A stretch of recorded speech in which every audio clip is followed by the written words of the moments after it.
Well, I screwed that one up.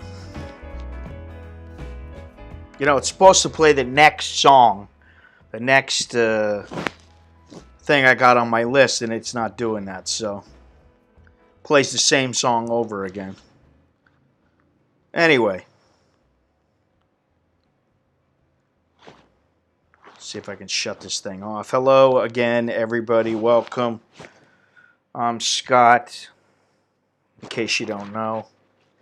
And welcome, all you good people and all you other people, whoever you may be. Here we are again.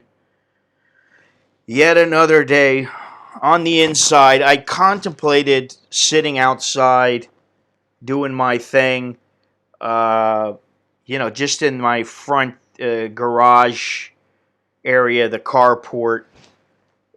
I don't really want to go out. I don't want to go out if I don't need to. And I did go out, was it yesterday? The days run together. I think it was yesterday. I went out and got some light bulbs. And then because when I went to get the light bulbs, I walked down the street, got the light bulbs, wore a mask, go inside at this little place that sells all kinds of light fixtures.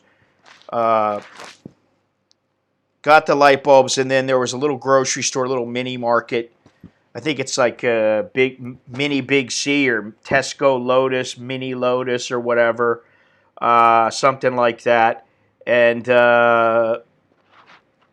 so had to get some food there while I was out. And that's it. I've been out 3 times now in about 3 weeks. And that's enough. I just don't want to risk it, you know. Call me overcautious or whatever, but on the inside, and I think it's starting to affect us a little bit. You know, we're all a little bit. I don't want to say we're bored, but we're bored. Thank you very much, Dre. Appreciate it. Hello, everybody. TP, got plenty of TP. Don't even need TP. There's plenty of TP in the grocery stores because we don't use it here. Most people don't use it, and if they do, they use very little, and I think that's a good thing. But let's go on here. You know, before I go on, today's shout-out goes to the one and only Mr. Longhorns and his cohort. We'll call him a cohort, Mr. Richard, the rootin' tootin' dynamic duo from Texas. Thank you for watching and supporting my channel all these years. I really appreciate it. If you'd like to support my channel, head over to anamerikaninbangkok.com/Scott. You can do so there. As of 8:58, current temperature is 86 degrees Fahrenheit here.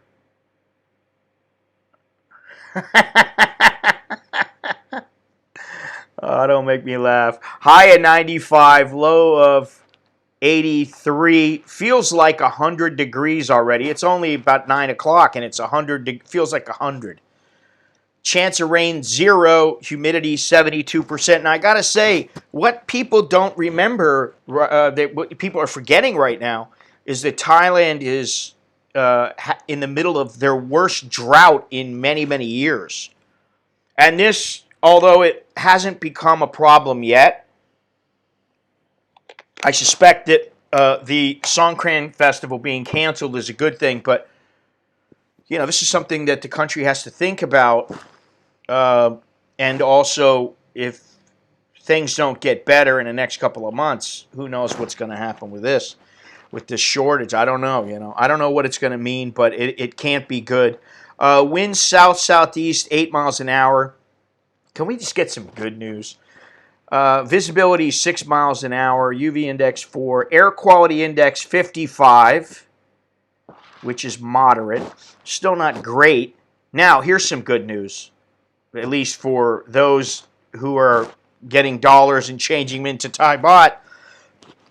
Last stream the Thai baht, which was 2 days ago, last stream the Thai baht was 32.63. Today, at 8:58, and it looks like no, not as of now, but 8:58, the baht was 33.1554. So above 33 again. which is great. Fidelity, what's happening? um, so yeah, 33. Hey, getting above 33 is great for those dealing with dollars, getting paid in dollars. So that's a good thing. Western expats for the past, I'd say 2 years, Western expats here in Thailand have become increasingly more disgruntled with the country's immigration policies. And while tourism, thank you very much, Bilal, thank you. While tourism from Western countries has remained somewhat steady, the number of Chinese tourists here has more than doubled in the past. It's about 5.5 years. It's more than doubled. I was looking at the numbers. Tourism in Thailand was booming before this situation. But still, the Western expats and tourists were complaining about newer and stricter immigration guidelines. And from about that time on, for months, I've been asking myself what Thailand would be like without expats and tourists. And guess what? Now we're finding out. For now, the tourists are gone. Tourism is dead. It's dead in the water here and, obviously many other countries. So what would Thailand be like? And I'm speaking of long term without tourists. What would happen if Thailand's tourism just completely died and there was no more tourism here? I think that's a good question. But it was prompted by several comments that I've got. And I got to say, I know there's a lot of haters out there. And I'm not just talking about for me or for my channel. I'm talking about in general. You got people, it's like the internet has bred this me against you mentality that has become more prevalent in all aspects of life. But I've got some comments. And in fact, if you look at the very beginning here, Joseph Schmidt comments, looks like it's over in Thailand. No foreigners allowed due to the virus. I hope this goes for Chinese also.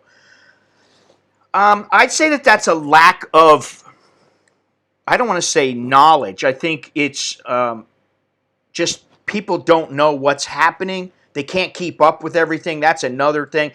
I'll tell you, I try to keep up with everything that's going on. I try to relax a little bit every day. I try to take time with the kids and everything, and the wife, especially that we're inside, but after a while it's like, it's draining. This gets draining. And I have to say, where is the information I'm looking for? If I can find it here. Well,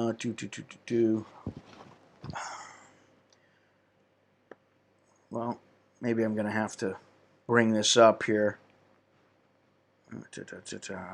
Ah, we go. This is. I thought it was on Al Jazeera, but I guess I was wrong.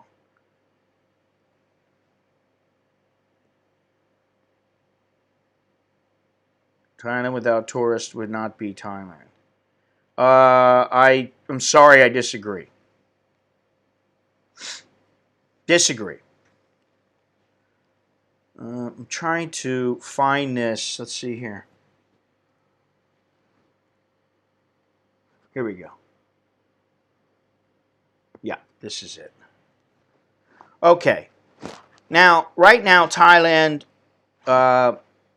basically the borders are closed to foreigners except those with a work permit, diplomats, or their family members. Those are the only foreigners that are allowed into the country. But I find it interesting that so many people are, and I'm not saying that Joseph himself was the one who was talking about, hey, it's over. Well, it's over in a lot of places, at least temporarily. There's nothing you can do about it, aside from just say, okay, let's open up and let's see what happens. That can happen, but I don't think that that's going to happen. And let me get to the restrictions here. There are numerous countries. Let's see here. I'm just going to pick one. Costa Rica. The government announced on March 16th it would close its border to all coming foreigners effective March 18th. Costa Rican citizens and permanent residents who arrive in the country will be subject to a mandatory 14-day quarantine. Let's see here. Let me pick another one here. Ecuador. No one, including citizens and residents, will be allowed to enter the country for the next 21 days. That's from March 16th.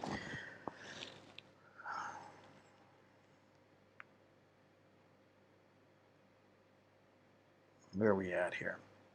Uruguay would halt all flights from Europe. All right, so Asia, Cambodia. Now let's just go into Asia. Cambodia, the country's health department on March 14th announced a 30-day suspension of foreigners traveling into the country from the United States, France, Germany, Italy, and Spain effective March 17th. China said it was suspending practically all entry to the country by foreigners and was halting almost all international passenger flights as well. Hong Kong, you got to self-quarantine for 14 days. Non-resident, beginning March 24th, non-residents will be banned from entering Hong Kong from overseas for 14 days. Japan broadened its ban on foreign travelers, including the United States. So, Malaysia, as of March 16th, all foreign nationals, with very limited exceptions, are prohibited from entering or transiting through Malaysia until March 31st. Make note that transiting through Thailand now, you got the same restrictions. Unless you have a work permit, you can't even transit through here. All passengers from international destinations, including Malaysian citizens, must undergo 14 days of quarantine and a health inspection. Foreign nationals are allowed to leave the country, but flight options are limited. So,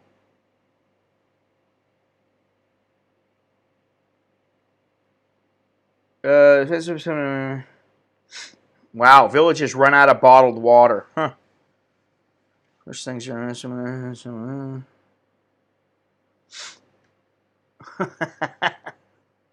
Oh man, restriction. Let's see here. Nepal.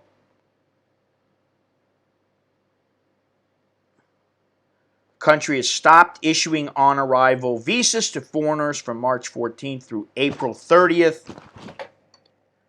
All foreigners with a prior valid Nepalese visa must submit a certificate showing they have a negative test. Philippines. All travel in and out of the capital has been shut down until the 14th of April. So, this is the thing. You see these things. I see these comments coming in. Here's another one. Party time is, this is by the same guy, Joseph. Party is over in Thailand, boys. And then here's another one. If it was not, and this is not necessarily a hate comment, this is just an observation. If it was not for the Chinese, tourists, and investors, Thailand would be a hole. No Chinese and significantly fewer Westerners going to Thailand. What will happen? Nothing good for Thailand and the Thai people. Now, here's where I kind of disagree. Vietnam is much better for tourist and investment climate. Now, I dare say that that's incorrect. And the reason is because you're not going to get a visa right now to Vietnam. It's not going to happen. Okay? It's just not. Let's see here. And I dare say that Vietnam has also tightened its guidelines for foreigners coming into the country. It used to be that you could come into the country and easily get a visa that you could stay for a year. It's not quite as easy now. What?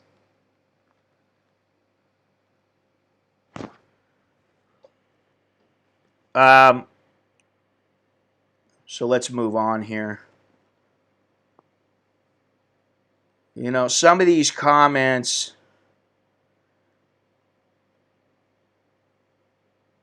I talked about this one before where it said, the guy said, I enjoy the spectacle of watching a country commit economic suicide. And this was because of Thailand imposing stricter guidelines for people coming into the country. Now, many countries have done this, and yet, okay, some places are getting a little bit of guff, I guess you could call it, for tightening the borders. I mean, look at what happened in the United States when Trump closed everything off.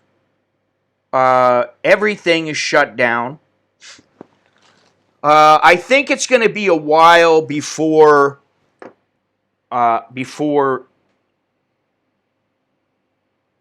Thailand bounces back. In fact, I believe it was Soy Dog Cowboy sent me a message yesterday about how they're predicting that in Pattaya it's going to take a year to 18 months to recover from this.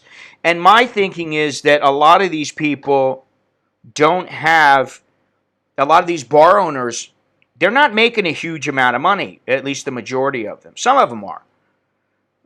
But I think that a lot of them are going to have problems. They're going to have problems paying the rent. They're going to, and who's to say that this is not the time that Pattaya gets the, like, Beach Road, not Beach Road, what do you call, a walking street, gets completely demolished and they put other things up. They put something else up. Now, I was talking to my wife yesterday, as I do, and she told me that at least 200 hotels that she deals with are closed up, at least temporarily, some of them permanently. So that tells you something. So I don't know if they're going to be opening up hotels really quickly, although maybe, you know, you buy something on a few pennies on the dollar, it might be worth it. I don't know. But these are the kind of situations when drastic change happens. So who knows what's going to happen in Pattaya? Who knows what's going to happen in Phuket?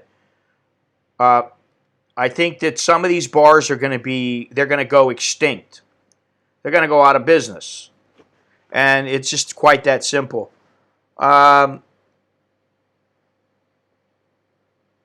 This is a classic case of, okay, well, that doesn't really matter. But I get these kind of messages all the time, like, oh, well, now it's payback for Thailand and all these kind of things. Really, what a small percentage, and it is a small percentage, mind you, of people believe really has no bearing on the country. It really doesn't. Now, I got to read something that I got from Wikipedia. I was looking for some information.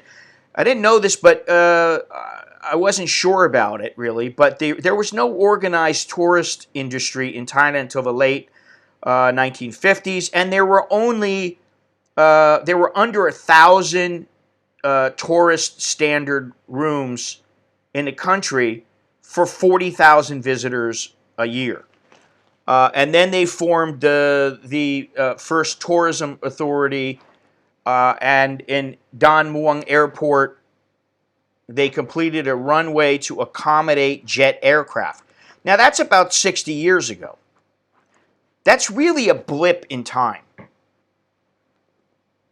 You know, Pattaya basically became what it is because of the U.S. troops in Vietnam on R&R. That was the place to go, and it kind of grew from that, grew into what it is now. I asked my wife how many hotel rooms are in Thailand, and I couldn't find it online just by doing a quick search. So, you know, all I know is there's a hell of a lot of rooms now, and back then there was less than 1,000. Then there was like 45,000, and then there was, it says here, 7,000 by the mid-60s.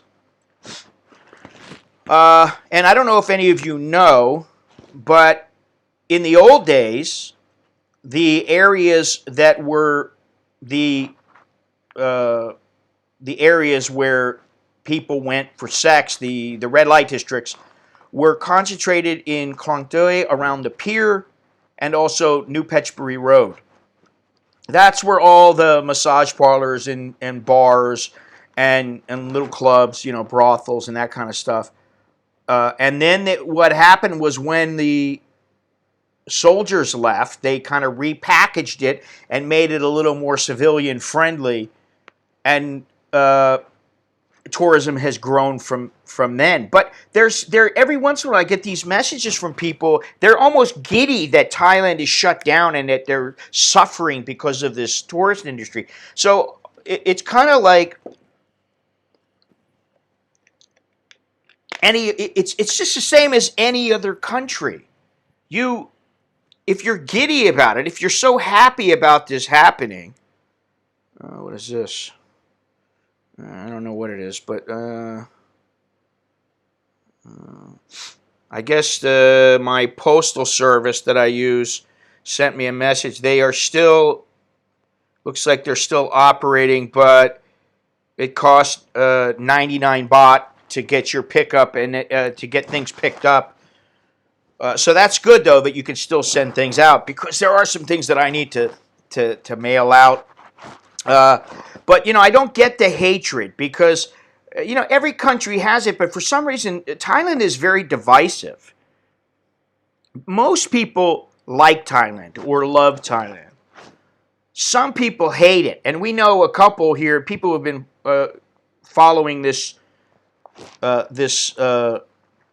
this channel for a period of time know that there are more than one.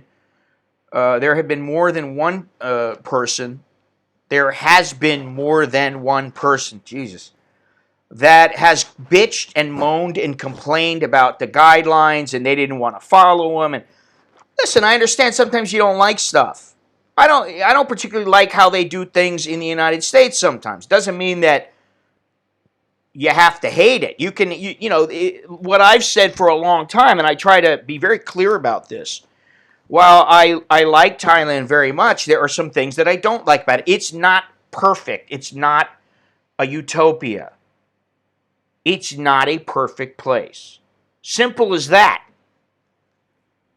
Just like everywhere else. Now, I asked my wife what would happen if all the tourists went away. And I kind of knew this. First of all, the Thais are strong. And while they would not be happy about losing their income, losing their way of life, and everything like that, it's just like you do right now. Well, I'm not really talking about the stream, Dre, as much as just people hating on Thailand. Not necessarily with me. I understand that. You like me, you hate me, whatever. But the Thais are strong. They're not going to just give up and lay down and go, oh, what are we going to do? They're not going to do that. I mean, it would take a lot for them. It would really have to go far for them to come anywhere near that. I don't see that happening. This was an agricultural country for many, many years, and I looked at the Thai economy and how things work. Depending on where you look, what happened to my notes here? Son of a bitch.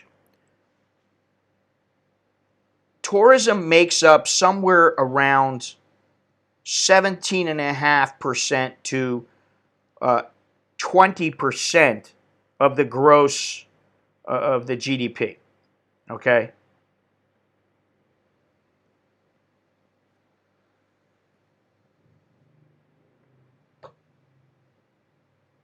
Let's see here.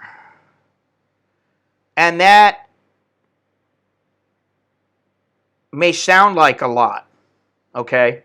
But let's see where the percentages go, because, yeah,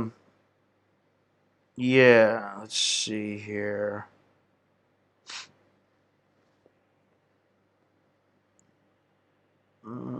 agriculture, forestry, and fishing. Now, one thing to consider right now is that China started to has started to produce more rice more rubber than in the past, and rubber prices have plummeted, which has definitely hurt the industry here in Thailand. That's not a good thing, obviously. But they also have, let's see here, rice is the most important crop. They've now fallen behind India and Vietnam. And also, they have shrimp, coconut, corn, rubber, soybean, sugarcane, and tapioca. And what was the other one that I was trying to think of? I always forget this, but starts with a T. Can't remember it right now, but hopefully I will in a bit. Thailand is the world's third largest seafood exporter. So while this would definitely be, losing all tourism would definitely be a huge hit. I mean, you can't deny that. However, these people who are they're like basking in the fact that Thailand doesn't have tourists right now. They love it. They love to see, oh, ha, ha, ha. It's almost like they're laughing at what's going on. And this is going on everywhere. It's not just Thailand. So what kind of a cunt are you to think that way? Seriously, you have to look at yourself and think about what's driven you to be that kind of a person. Listen, I don't particularly like China and the Chinese government, but I don't want their people to starve or to suffer more than they really need to. Taro, yes, thank you. I don't want them to suffer, you know. So, that's what got me to thinking about this. Now, speaking first of all, in Thailand there is some good news. They have now I don't know how ready this is and how many hospitals have it, but there is a walk-in antibody test, and supposedly it gives the results within 15 minutes, which is a good thing. The doctor can see that the person was infected and that they are producing antibodies to combat the virus. So that's a good thing here. And personally, I hope that the world gets back to, I'm like I've said for a while, I'm very pessimistic and I have a very cautious amount of optimism. Jesus Christ, I got a headache. You know what I'm trying to say. And here we have, I just saw this as well, just before coming online. Adam Schiff to investigate coronavirus response. This guy, it's like it's all he does. He's try to go after the Trump administration.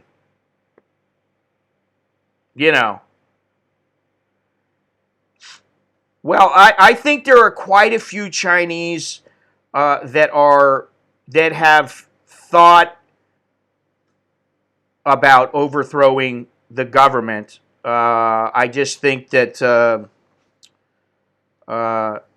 it's very difficult for them, obviously. Beyond Trinity, I think you'll find the same attitudes for other countries. You just live in China and see those. I think you're right, but I think for some reason Thailand has been very divisive for quite some time. Maybe it has to do with prostitution.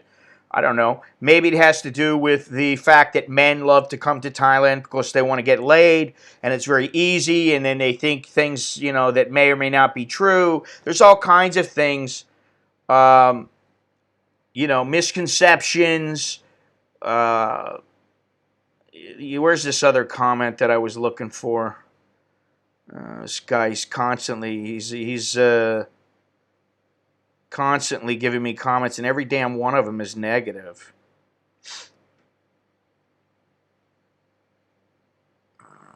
Where is he at here? Oh. I should be able to find it.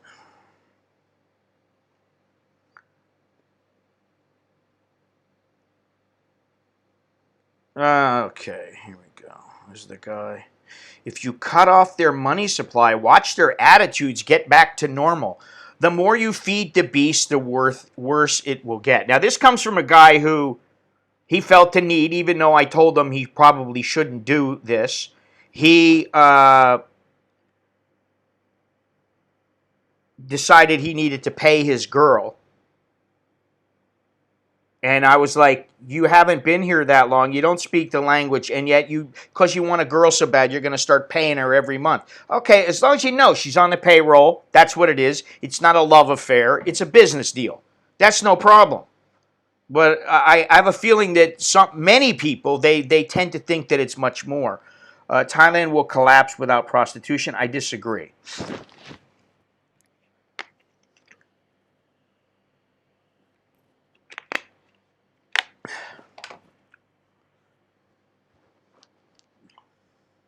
What and see? What does that mean? The drought and the water, it's become critical.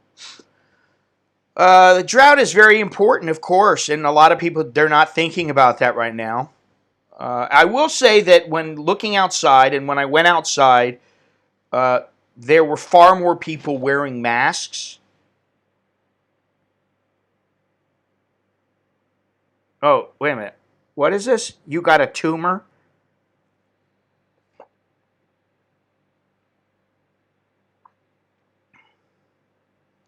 What the hell, Mr. Mitch?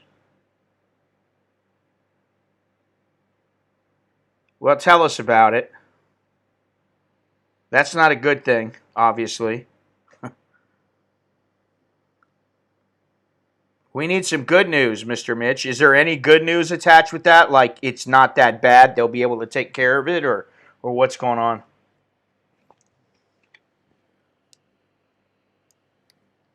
Palm oil is huge here. In fact, I know a guy who has a huge, huge swath of land that is dedicated just to producing palm oil.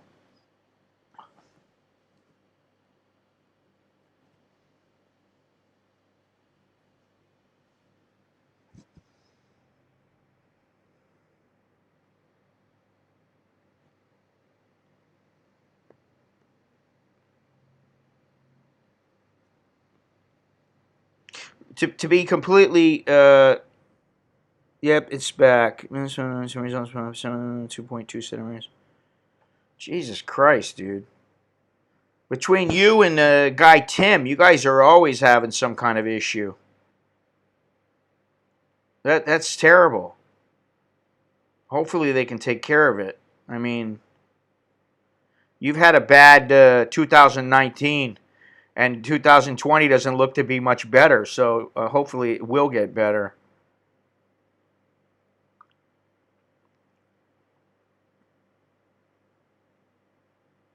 I don't think he's April fooling us. You know, I thought about doing some kind of an April Fool's joke or something with the wife or with my parents, and I thought I can't do it to him. I just can't. I don't want to. It's like almost. It's cruel. That would be kind of cruel. The people that go to Thailand solely for the bar life are an equal part of the problem and are the ones that complain the most. 2018, 2019, and now 2020. At least with the virus. No, I know you're not joking. I don't think you would do that. That's terrible news, though. You're going to have to keep us up to date with what... Now, is this supposed to be something that fairly easy to take care of, or is it more difficult than we can fathom? Got a few minutes, but good news. It's dropped 4% over the day. It's a small move and not a long sample size, but it goes in the right direction. Yeah, let's hope that keeps... the numbers keep dropping, because... this is not going to be good, and, you know, I said it before, I think 2020 it's a wash. It's a done deal. We might as well forget about it. Life is not going to be back to normal for probably a good year from everything, all the information I've gathered and everything I've heard. I think it's not going to be back for a good year. Yeah, there's far more to Thailand than just the red light district. I mean, listen, it takes... Obviously, there is a shadow economy that takes place, and some of that is the prostitution. And I'm speaking of prostitution like freelancers and that kind of thing. Freelancers, girls walking down Beach Road or whatever. Holy shit! Up the nose, knock a hole in my skull, scoop out the mask. Oh Jesus, dude, that's horrible, man. I mean, I know it's hard to do, but try to stay positive. Be thankful for the technology that we have now. Because if it was 100 years ago, you'd truly be screwed.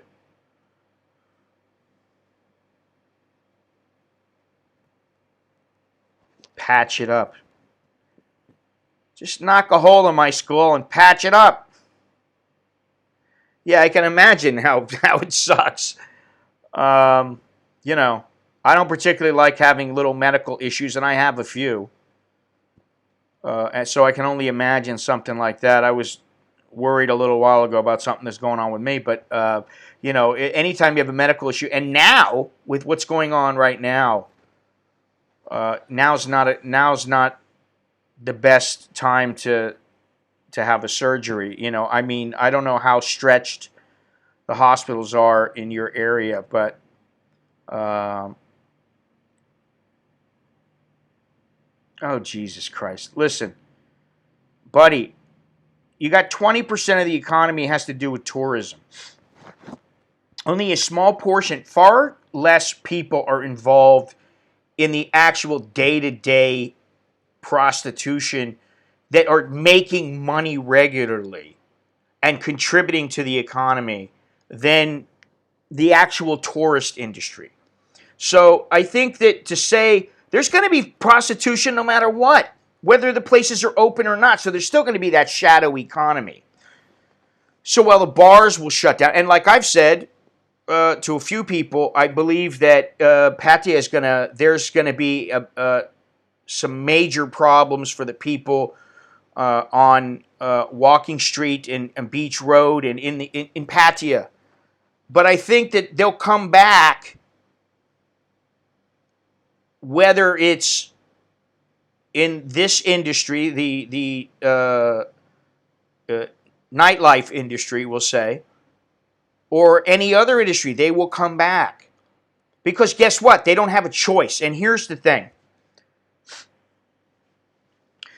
This is not the most difficult situation if you really break it down. There are times, man, I'm like, you know what, I just want to go out and do my thing. I want to get a camera. I just want to go kind of like tootle along and go here and go there. And I just think to myself, do I really want to bring back something to my family and or to other people and facilitate their deaths and my own, possibly? Do I want to do that? No, I don't. I don't want to be responsible for it. So guess what you do? It's kind of like, you just put one foot in front of the other. You just keep going. That's what you keep doing. You just keep going, whether it's inside or out. You don't have a choice aside from laying down and dying or, offing yourself, which hopefully people won't do that. Just keep going one more minute, one more hour, one more day. You just keep going, and you have to have a little faith that things are going to get better. I got to use my glasses here. It's a pretty big business on the other side.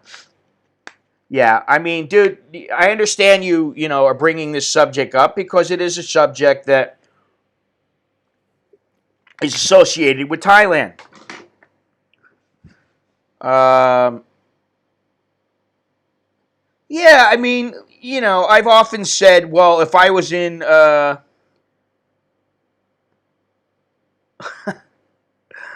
God, okay, but Lando, where do you live? First of all, how much experience do you have in Thailand? Have you lived here? Do you live here? How long have you come? How many times have you come? What do you know? Talk to me, baby. That's what I want to know. I want to know where you're getting your information or your opinion from. What are you drawing upon?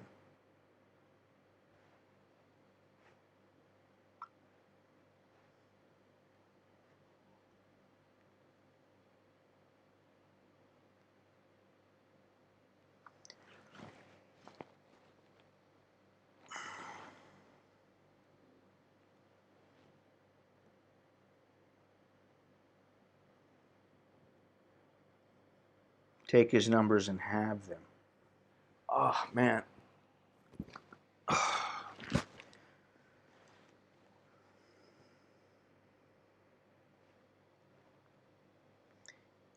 In 2007, industry and manufacturing contributed 43.9% of Thailand's GDP, employing 14% of the workforce. Now, I will say this: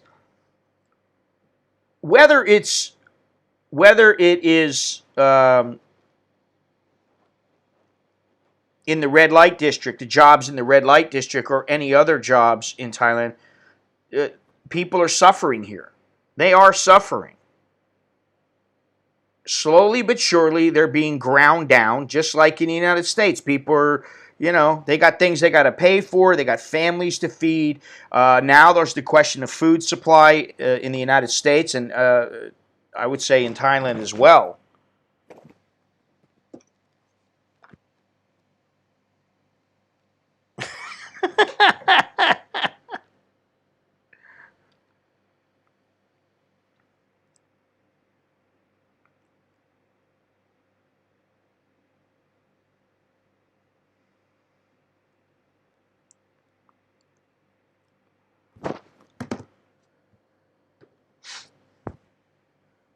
Taught there 5 years, teaching elsewhere now.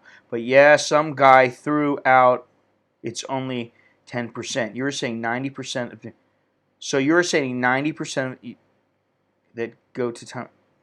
I never said 90% of the people that come to Thailand use prostitutes. I mean, what you're saying is 90%. You're laughing that 90% don't use prostitutes. Now, what I will say is this.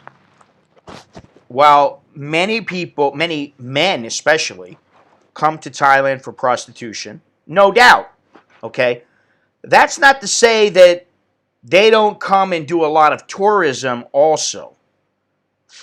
They may engage in, and I, understand this quite well because I know many people, many of my friends. I've got one guy in particular who came over here. He said, listen, there's 2 things I want to do. I want to go to a soapy and I want to get a nice suit made up for me. I said, okay. So I took him, got him a suit, got him a nice suit made up, beautiful suit. And I took him to a massage parlor. And he had this chick, and that was the only time. He was here for a month. It was the only time. There's a lot of people like that. So, yeah, okay. It's something here that it's if you want it, it's as easy as going to 7-Eleven.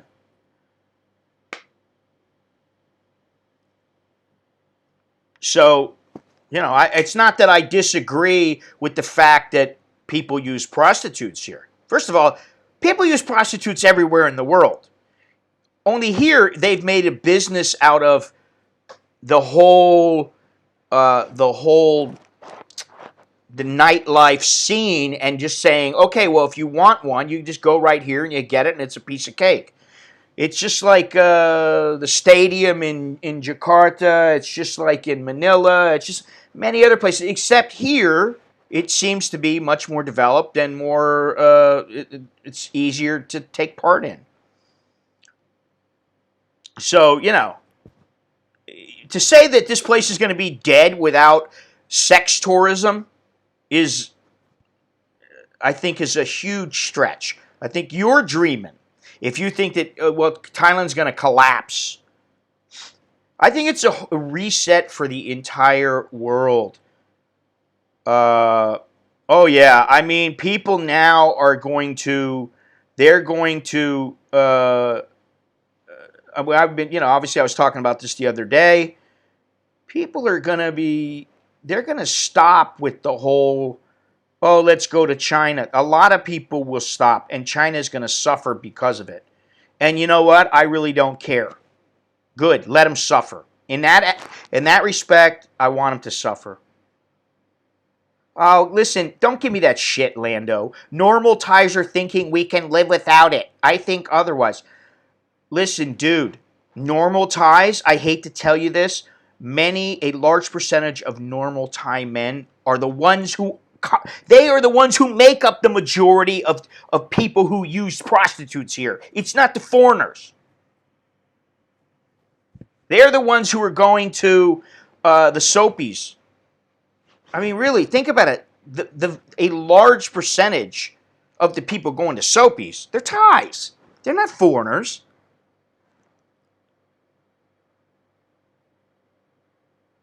Yeah, that's the other thing is that while it's a double edged sword because a lot of hotels may not have the money to open without tourism, and a lot of tourists don't want to. A lot of people don't want to engage in tourism and go travel around places because they don't really have the money because they've been under wraps for a couple of months and they haven't been earning.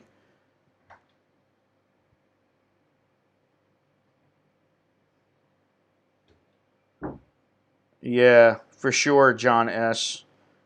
Thailand unfortunately got a name for prostitution because a few of them came home and spread their adventures. I mean, listen, they had it in Vietnam. They have it in Philippines. It's in Indonesia. It's even in Laos. It's in Myanmar. It's everywhere. Cambodia. It's just not as developed and mainstream as it is in Thailand.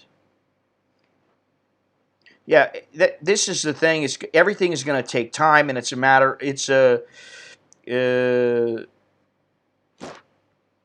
it's a matter of who can last, who can hang in there, and what's going to happen because of this. They're going to be scared to fly to Asia. They're scared to fly a lot of places, man. I mean, I wouldn't want to fly anywhere right now. It's this right now. This is a war of attrition. This whole situation. And, I've been thinking about this and, what Thailand would be like. Listen, Thailand would go back to doing what they did before they had all the tourists. They would deal in agriculture and then they would learn from things. They're very pragmatic and they would hurt, but so would any other country. They take a beating for a while, but they would come back. Yeah, let's see. Once tourism picks up in 6 months. Well, yeah, Longhorns, I agree with you. Once tourism picks up in 6 months, a year, or whenever, all those empty properties will be snagged. Who knows? They might be getting snagged up right now by people for a small percentage of what they would otherwise sell for.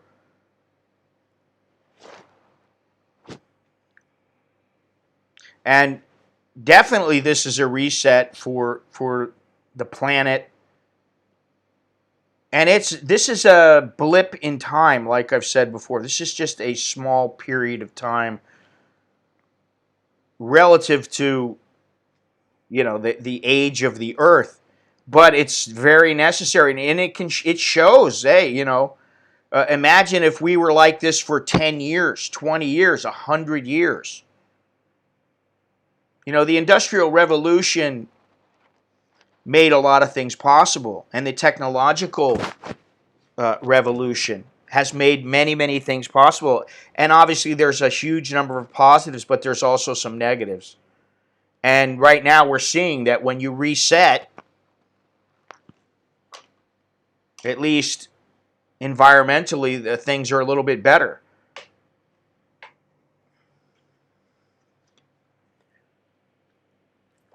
I think this is not just a matter of people saying, okay, well, now this situation is over. I'm going to go and, I've been meaning to go to Thailand. I'm going to come back. I don't think that that's going to happen. I think what's going to happen is it's going to take time for people to feel confident. I can tell you that older people who are a little more set, maybe they're coming with their wife to actually just engage in tourism. They're coming with their wife or they're coming with their kids, or they're just the kind of person that doesn't really care about the nightlife, and they just are coming to see Thailand and maybe to go to Cambodia.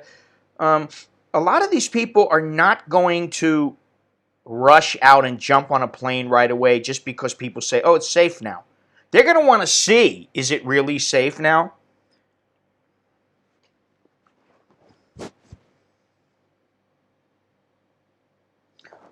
One thing that I've said is that, like, for instance, with schools, people are studying online.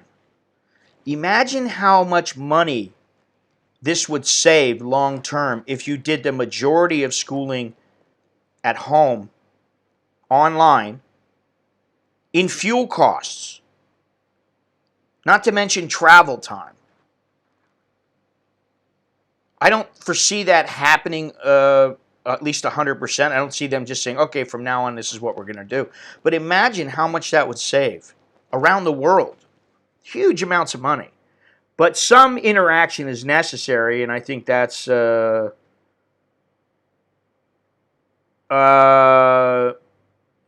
prostitution is not legal here beyond Trinity.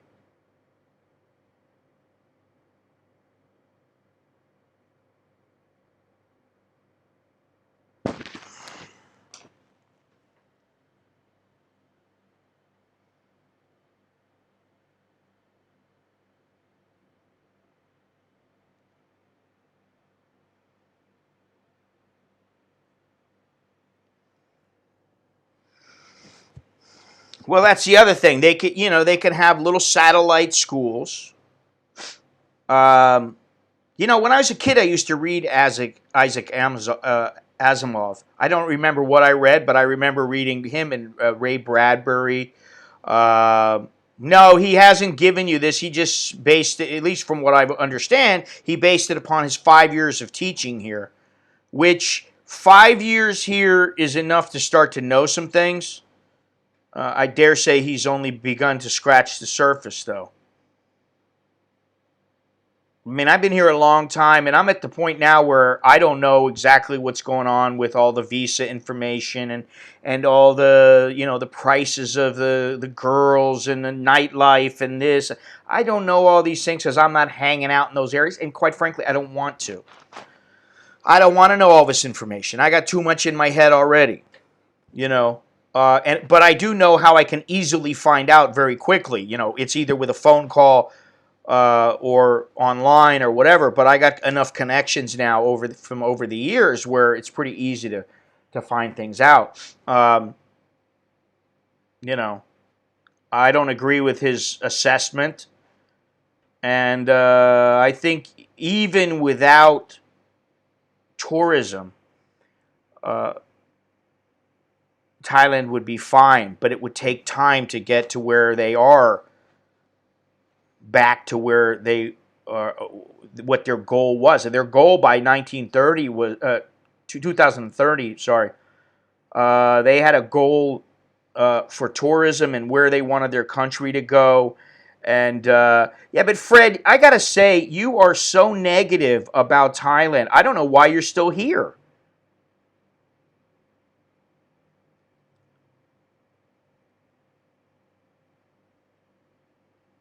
Connections? Dude, just walk outside and you'll find the price in 5 minutes. No, I won't. Not in my neighborhood, I won't. Maybe if you're hanging down in Nana, you will. Jesus Christ. I think 5 years is about the point where, yeah, you get confused. I admit that. And you start to wonder. But sometimes you just got to let things go and just go, this is how it is. This is how it is. Hey, like it or lump it.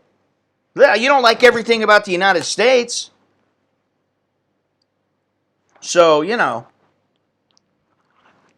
I'm not, Lando, sorry, but I'm not just talking about hoes. I'm not talking about necessarily about prostitutes. I'm talking about everything. Just about everything. You want to know what's going on? If you got half a brain and you're pretty sharp, and then if you got connections, it's even easier. Oh, man. I got a headache. I've had a headache for a month. Oh. Maybe I got a tumor. Or maybe my computer is fried. So you must like some things about Thailand. So guess what? Thailand must be better off for you. You must be better off in Thailand than you are in the United States.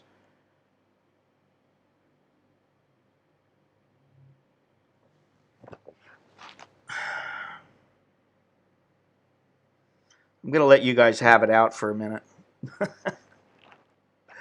I'm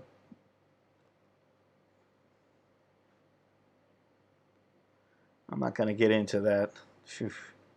Something that's really bothering me is all this religious stuff where they refuse to acknowledge the shelter at home orders, the lockdowns, and they just want to get together and practice their religion. Their faith is going to get them through. Don't worry. And in New Delhi, I guess, and Kuala Lumpur, they had these religious gatherings also.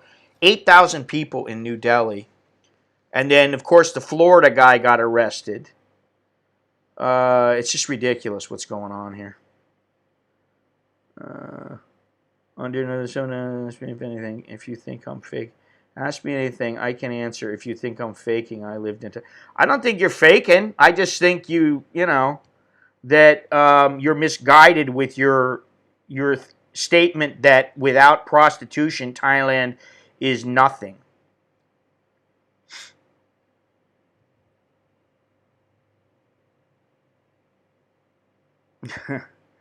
And something else is that I was reading something from, I forget the name of it. It's some magazine, some Thai magazine, online magazine, and it was a couple guys that had been here for 30, 40 years that were commenting about what was going on here, and they were asked the question.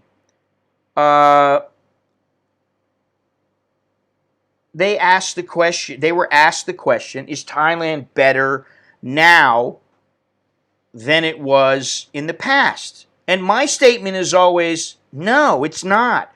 But they brought up some interesting responses. And better for who? Is it better for Thais? Probably, although as I understand it, the number that are in poverty has actually increased here, or is increasing.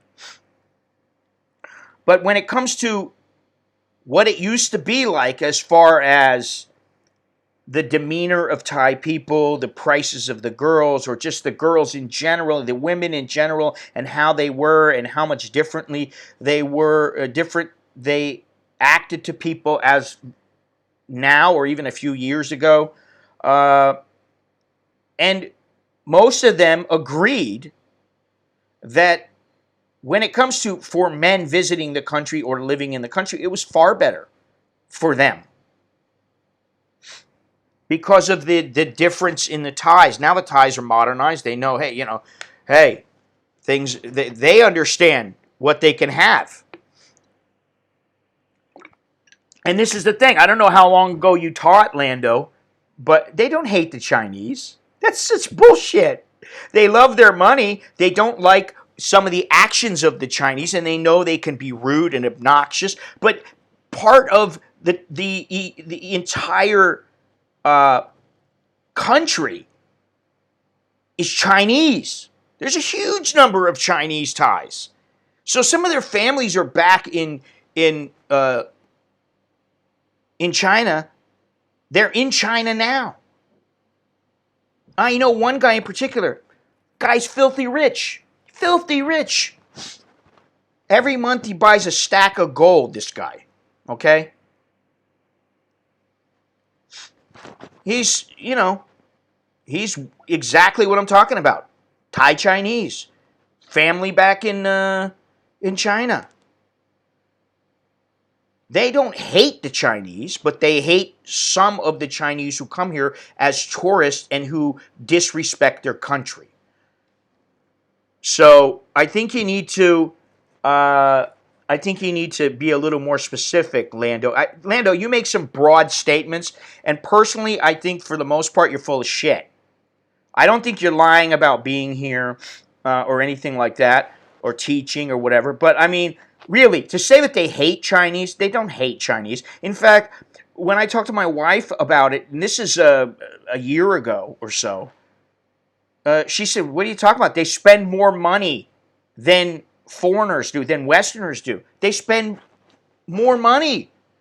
They come in tours. It's easier for people to deal with them most of the time. I'm not talking about the rude, obnoxious ones who make, take a dump outside of a stall serving food or something like that. So, you make these broad statements. I don't think they're 100% accurate. Listen, I did a stream. I don't know when it was. It was a while ago. I did a stream where I went down the Chao Phraya River and I got off and I went to, it was Nonthaburi or something like that. I get off and I went to the right and there was this little museum. And it told everything. It told the story of how the Chinese came here and what it used to be like. And, it used to be that Bangkok was predominantly canals and rivers. That's how people got around.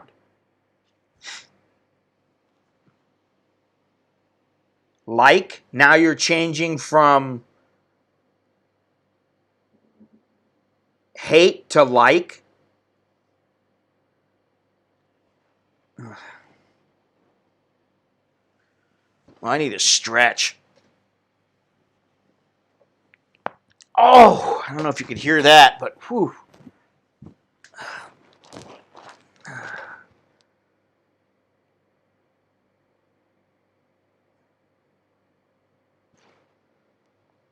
There's a lot to think about. It's not quite as black and white as people would like to believe. That's like me saying, yeah, if you go to Nonthaburi and you get off on I think it's the very last stop. I'm not sure if it's the last stop or not, but it might be. And I went there twice in streams. And I had a hard time because it was so hot. And I was trying out my, what do you call it? The little Wi-Fi router thing, the portable router thing. Nothing is black and white in life, not just Thailand. You see, if you exchange the word life or in the world or whatever, you don't have to use Thailand. So I think that's something that is normal for people to do. You always blame it on the Thais. And this is the thing that I'm seeing in these comments. It's like, ha, ha, ha, oh, now it looks like Thailand is done for. This kind of an attitude. And it's like, wait a minute, what about all the other countries that are done for? If you think about it, this is not something that's about nationalities right now. Each nation is dealing with it however they choose to deal with it. I don't particularly think the Thais have done a terrible job taking care of this.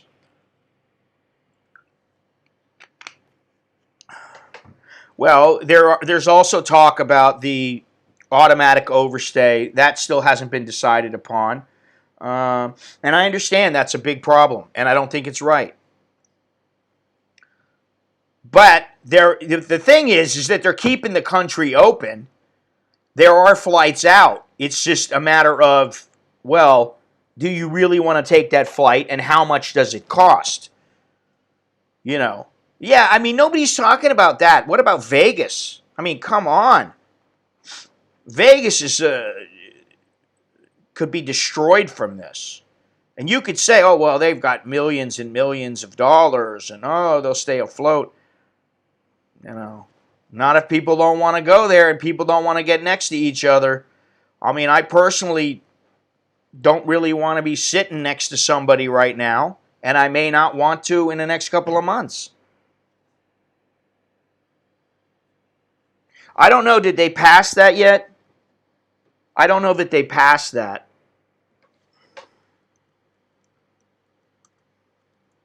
Because they were making people still go to immigration, get a letter from their embassy.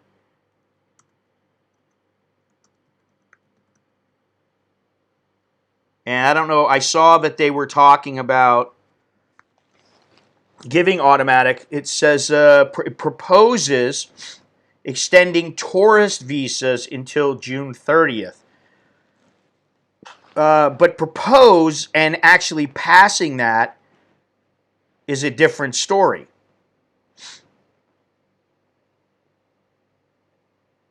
It is yet to be approved. Okay?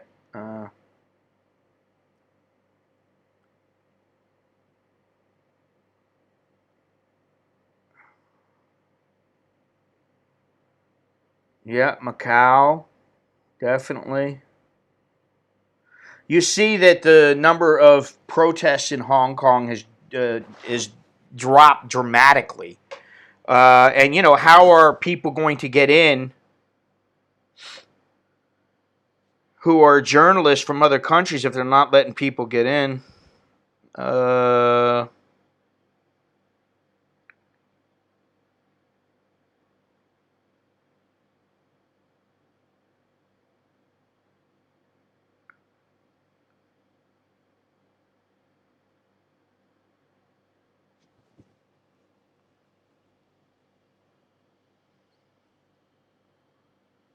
so all this is taking a back seat to.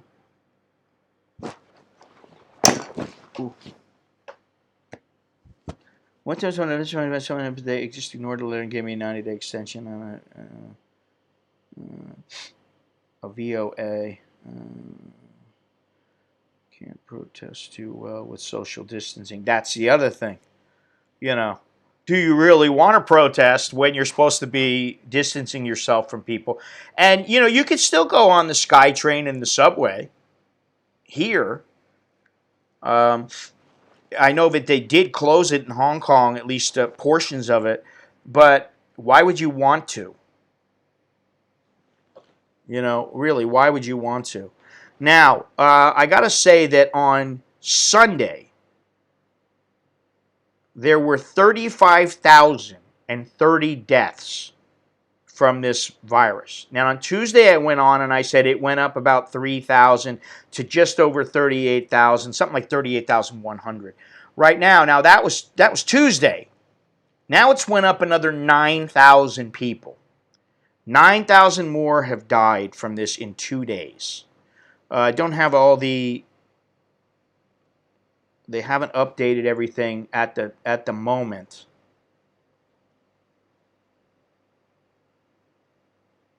But they will later today, and hopefully by the end of the stream they will. But Thailand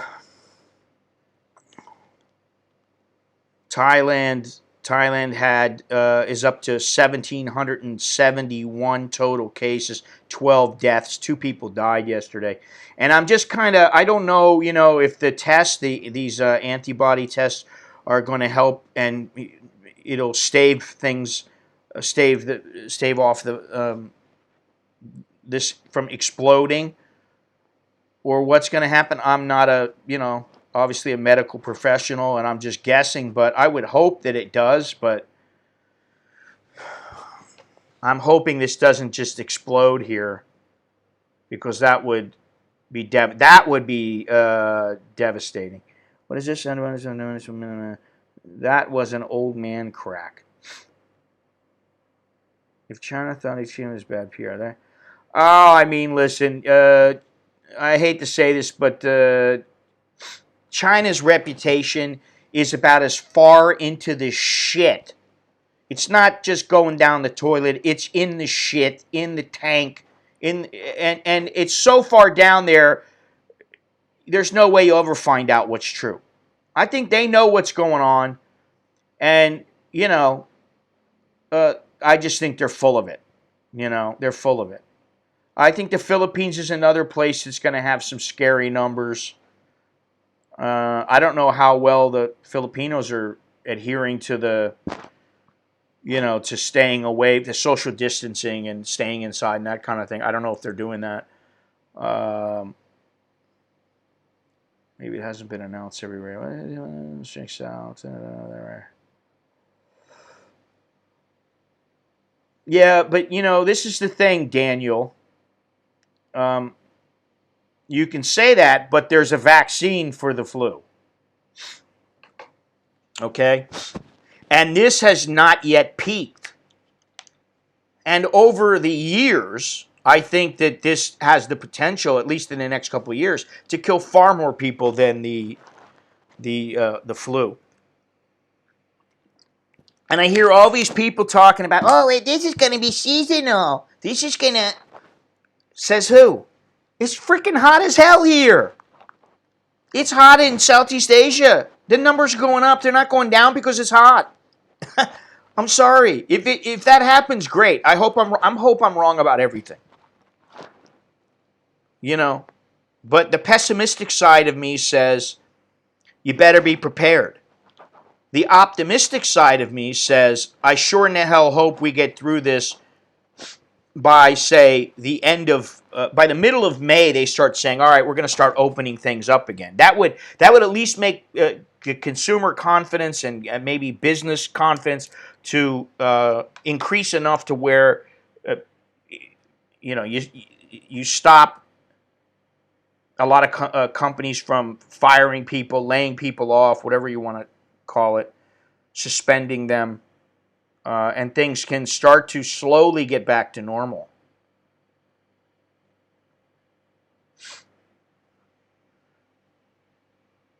This is indeed a global financial reset as it was all collapsing. Listen, don't say that this is some conspiracy to help the global financial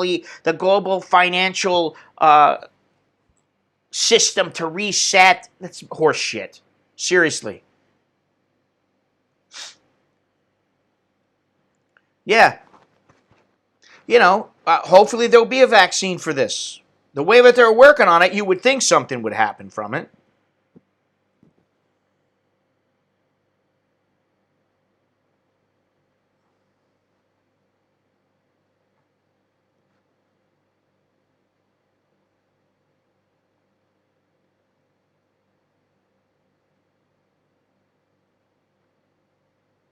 Now, I want to remind everybody that there is still a way that if you really want to call in, you want to get your face online, and you want to have like a group conversation online, not just in the chat. You can always Skype me, or now you can use Zoom. Although I don't think I even have Zoom installed on my laptop. It's on my phone though. Zoom seems to be taken over. I keep seeing all these things about Zoom, Zoom, Zoom, as opposed to Skype. Skype is very old school, I guess, which, hey, deserves some of the karma. They got all cocky and arrogant. They thought they could replace Western tourists. Then they go and try to blame it. Actually, here's the thing, which I kind of find, I don't want to say humorous, but interesting, is that the Chinese have been their number one tourist for many, many years.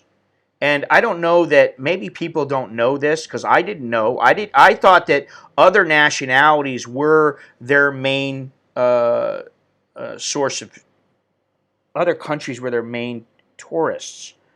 But this is not true. The Chinese have been their main tourists for, let's see how many years it was. Right around 2012. Malaysians have been right at the top. Before that, they were at the top. Malaysians, South Koreans, Japanese, other Asians were the primary. They were the primary tourists. Zoom just got sold for selling. Well, I mean, what about Facebook getting sued? Listen, just do away with Facebook. Seriously, I'm sick of Facebook. I hate that Mark Zuckerberg. I think he's the smarmy, lying. He's full of shit. And I think Facebook, for whatever it's worth, which I don't really see all that it's worth all that much, other than financially. To me, it's a clusterfuck of epic proportions with all their, with all the private information. So let me just read some of these numbers. I got to tell you that Malaysia's been a top tourist here. Now they are the number 2 tourist. Number 3 is India, which India, they haven't really started making a mark. Well, they've been number 2 or number 3, maybe number 4 for quite a few years. But let's see here. I'm looking at the Russians in 2013, 2012. 2012, the Chinese uh, were number one. The Russians were number two, or actually they were number two, and then they were number three in 2012. Their numbers slowly dropped, but have been rising in the past 3 years. The United States has always been around number 8 or so.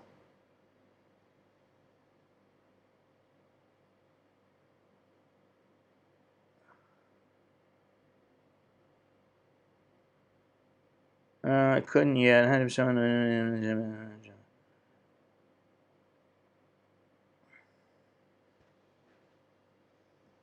So, there have been, uh, while the lack of Chinese tourists definitely hurts now. They're up to 2019. It was almost 11. What is this? This is in millions, or what is this? Let's see here. Does it say?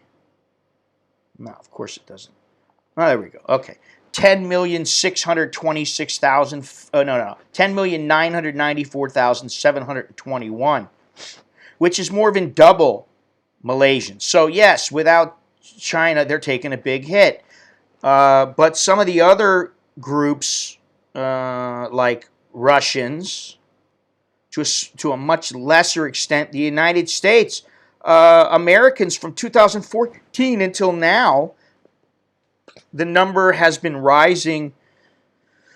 Looks like about 10 to 15% every year. So,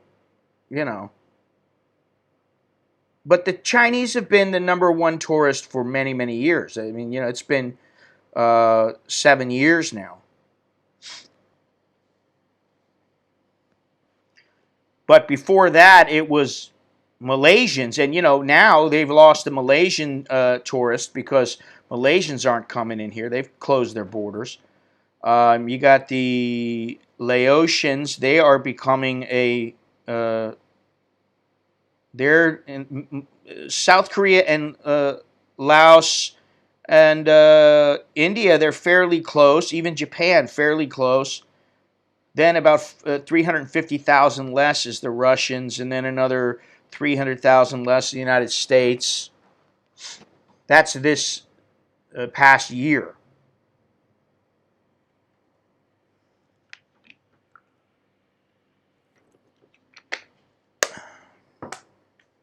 Oh, Jesus Christ.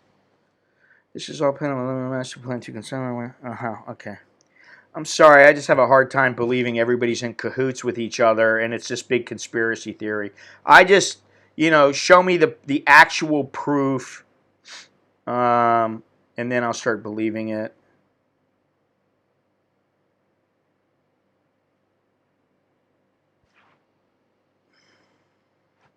Crazy. So right now, obviously, Thailand is pretty much without tourists. And that's not going to change for a while. So guess what? We're going to see what Thailand's going to be like without tourists. I think, at least in the short term, they're going to be just fine. Slowly, the jobs are going to start, and they already are. They're starting to evaporate. People are losing their jobs. They're getting pay cuts and that kind of thing. But I do think they'll bounce back. I do think, say what you will about Thai tourism, it's been very strong over the years, and I think that it will bounce back. But what would it be like without the tourists? Well, I think Thailand would be set back for a while, but they'd figure something out because it's not everything to them. It is a large portion. It's about 20% of their GDP. But they would make that up in other ways. And some of that has to do, as Longhorns noted a while back, is some of that is domestic tourism. There's a lot of Thais that engage in tourism.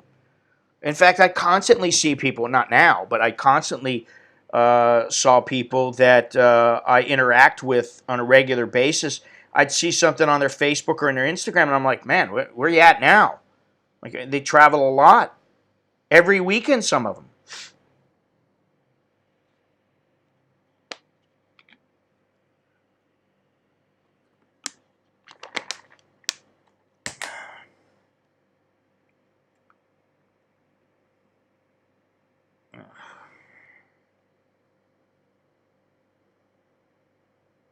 Asians need to eat rice. Well, I think they already do eat rice.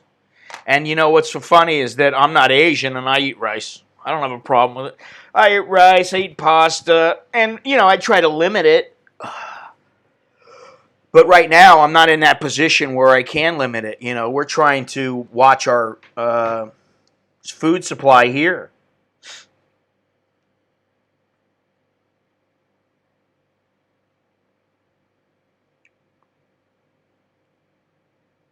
I think people need to watch their food supply. At least in the next few months, they're going to need to. And like the one guy said, water supply as well. I think drinking water, people are fine for now. But I think in the coming months, if things get worse, and I do worry that things will get worse here because I don't know that the guidelines implemented are strict enough or that the people are following them.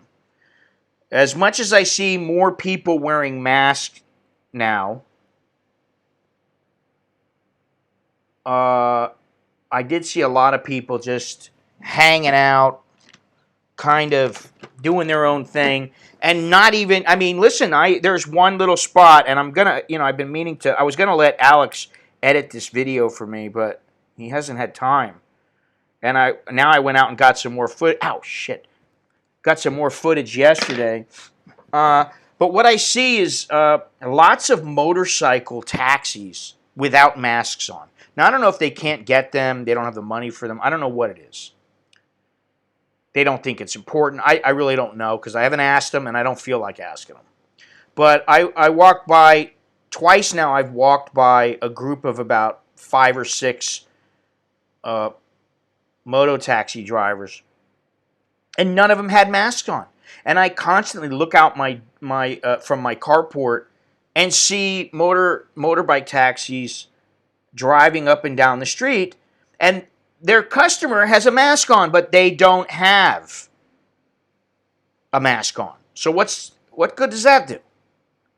I mean, everybody has to abide by it, and then you got these people in the United States, and I forget who was it that wrote me earlier and said a lot of the people, what was the word that he used? Self-conscious? Is that what it was? About wearing a mask? Which is true.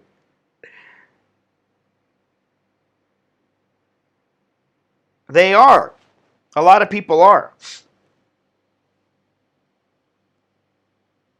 I don't know. You get used to it. They get used to it. Some of them do, but the ones that I saw, they weren't. And the fact that they're sitting next to each other and they definitely they weren't up. It's the same thing. They're coming in contact with a large number of people. So, maybe I'm worrying a little too much. Maybe I'm I'm a little too cautious. Maybe. But isn't it better to be safe than sorry?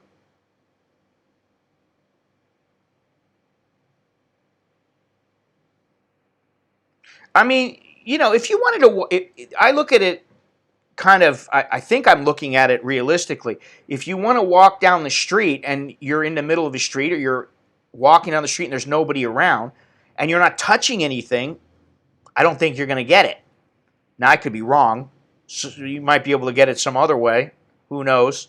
But I don't think so. But then what happens if you walk and somebody comes out and you don't see them? And yeah, okay, so the chances, of you really bumping into somebody and then catching it is, I would say, is probably pretty limited. But one thing I'd like to see, and I think this is something that's good, and I was talking to my mother about this, when you're walking down the aisle in the grocery store, now they're making it one way only. so that they keep their social distancing. And they're doing that in Walmart, apparently in some locations. Florida now, the state is closed. And, I don't know if you guys remember, but the guy Tom, who's been on he comes on the stream once every so often. He's in Florida right now. And he's in an area that hasn't really been infected with many people, but he's basically stuck. He's not going to be coming back into Thailand. He's not going to be flying out. So he's stuck. Now you can look at it as stuck, or you can say, hey, I got some more time. He's spending time with his family there. So you can look at it. Oh, I got more time with my family, and there's not a lot going on there. And it is nice to be able to walk out and you've got a little area, whether it's a front yard or backyard or carport and yard like we have, which is our yard is not much, but it is nice to have that. And if I want, I can go out in front of my house, out of the carport in front of my house, and there's nobody there. Wear my mask, not wear the mask, it really wouldn't matter. I could go out and do that. Now, one positive about this is that I've gone through just about all my equipment, photography equipment, video equipment, wires and batteries and all kinds of stuff. Now I know where everything is again. I've straightened everything out. I've got a little stack of stuff sitting over here to my right that I'm going to have to put away. And then I've got one little stack, little boxes, 3 boxes, that I need to go through and just reorganize. And then everything in my room has been reorganized and cleaned. Nicholas did all the cleaning for me, cleaned my bookshelf. So I got that done. So the next project we got a closet downstairs. This is a closet that Nicholas, when he was smaller, younger, he wanted to, and he did, he made it his room. Because the room that is now his was a storage room. And he got tired of staying in the other bedroom upstairs, which was originally my wife and I's bedroom. We moved in here. Alex moved in the room that used to be ours with Nicholas. They shared a room. But as they got a little bit older, it was like, Nicholas was like, man, I want my space. And Alex was like, yeah, whatever. So we want to clear out that bottom closet. We want to make outside a nicer area where maybe we can sit outside and hang out. We got a table or something. We kind of are thinking about doing something like that outside. And I had said that I want to do something where Nicholas is cooking because he does like to cook. And I put that on video. So we were talking about that yesterday and today. And that's something else we might do outside because we have more room there. So, there are little projects that you can do to stay busy. And that's the only thing that's keeping me sane. Fresh air, sunshine, and exercise is important. Yes, definitely. I've made some orders online, and right now, we're at a spot now where we don't want to spend any more money on food and everything like that because we've already spent a nice chunk. But I'd say in the next week or so, we're going to have to put in some orders and or go to the grocery to get some of the things. Some of the things that you get online are not quite what you expect, or like I got some beef the other day and it wasn't what I thought it was.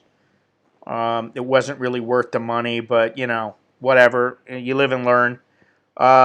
Cheese, for instance, usually in the United States, I mean, in this Fresh Mart, they have like a 2-for-1 cheese thing where you can get all kinds of different cheese, whether it's Parmesan, mozzarella, whatever. You can buy 2-for-1. The packages, they don't sell that in the little app. So do I really need to go? Probably not. But sometimes it's beneficial. And both the wife and I were saying, we need a couple bottles of wine. And I want a couple of beers. just in case, because I don't want to be drinking tequila. Public just let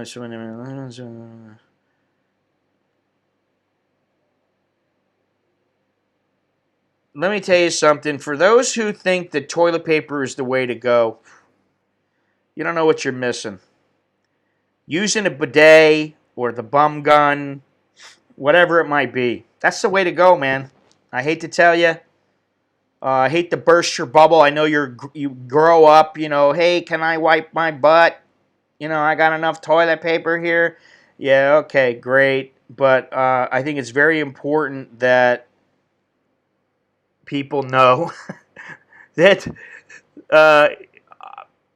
Now, I don't know what the scientific test results would show, but I think using the bum gun would be far more. The hygiene would be far better than wiping your ass.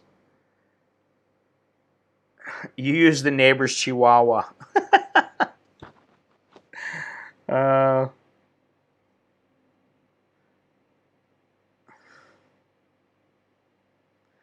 Yesterday, ordering via Big C, delivery time slot 3 days, so I don't cut it too far. Yeah, the thing with the ordering online is exactly what you're talking about. I'm looking at, let me see here. I'm going to look at my order. If I was to check out right now,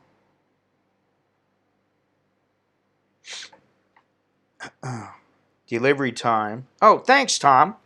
Thank you very much. Appreciate that. Today, all full. Tomorrow, all full. The next day, Sunday, there's one slot and that's it. And let me tell you, when they delivered my stuff last Sunday, they were late. They actually sent me a message and say we're going to be late. Now, Monday, there's several spots open. There's 1, 2, 3, 4, 5 slots open for delivery. So there are spots. That I think they're hiring more people. Yeah, I was going to order more chicken, some more pork ribs. My wife made some ribs the other day. They were fantastic, I got to say. Absolutely fantastic. The kids and I sat down to eat the stuff, and we were like, we're not that hungry. We started eating it. Next thing you know, she had like two big racks of these ribs and some other chunks of pork and stuff. And by the time we started eating, and it was like one of us was done, and then we ate the entire dinner. We ate everything. Yeah, it's nice they send the message, but like sometimes it's, I don't know. I'm sure they get a lot of shit if they don't exchange something for what somebody else wants. But like I kind of go, hey, I'm not that picky. If they give me some off-brand paper towels instead of Scott paper towels or whatever, I'm not going to bitch and moan. But, they're very good about that. I got to say that when it comes to my Happy Fresh app and the people at Fresh Mart, they are very good. I don't know if I'm going to place an order through them or not. I may have to wait a little while. Now more than ever, we have to watch our cash flow. And I think everybody else should probably watch it as well. I do think we'll get out of this, and I hopefully we'll come out just a little scratched up, but nothing. We're not going to end up mangled for life.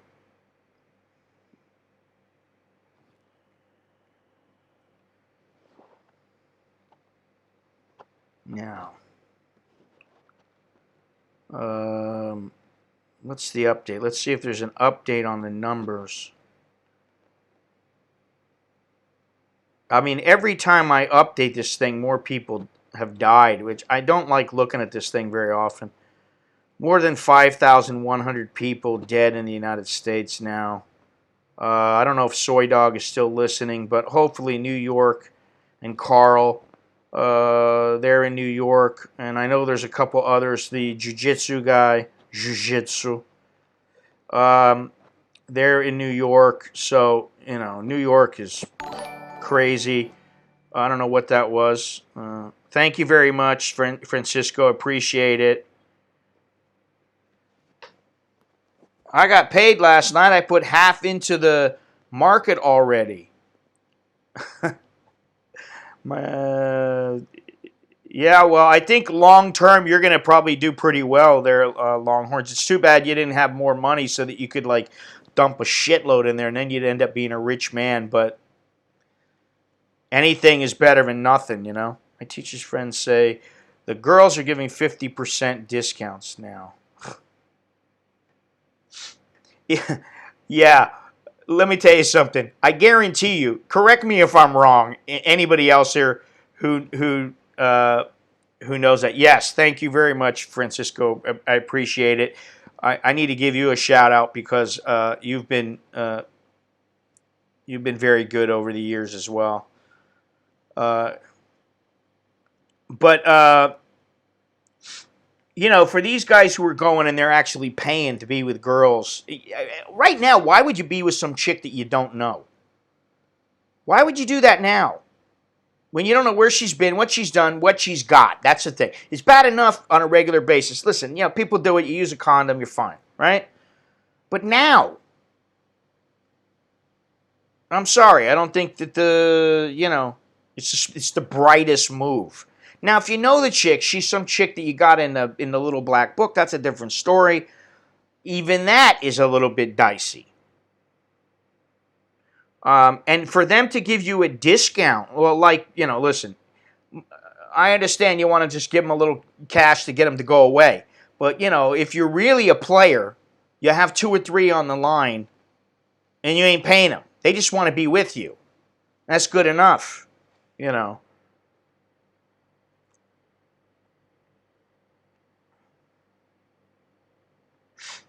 Well, you'll come back to Thailand, Longhorns, and you'll probably piss it all away. You'll stay here for a longer period of time, and then you'll go, it didn't cost me anything. I made money before. We all know how you get on tequila. Still waiting for your tequila video to be unloaded. I can't upload the first tequila video. They won't let me. It's still online. It's completely blocked because of the music. They blocked the entire video, and I didn't record it because it takes too much damn space to record all of them and to keep them. Which is now I'm putting up podcasts of the streams. So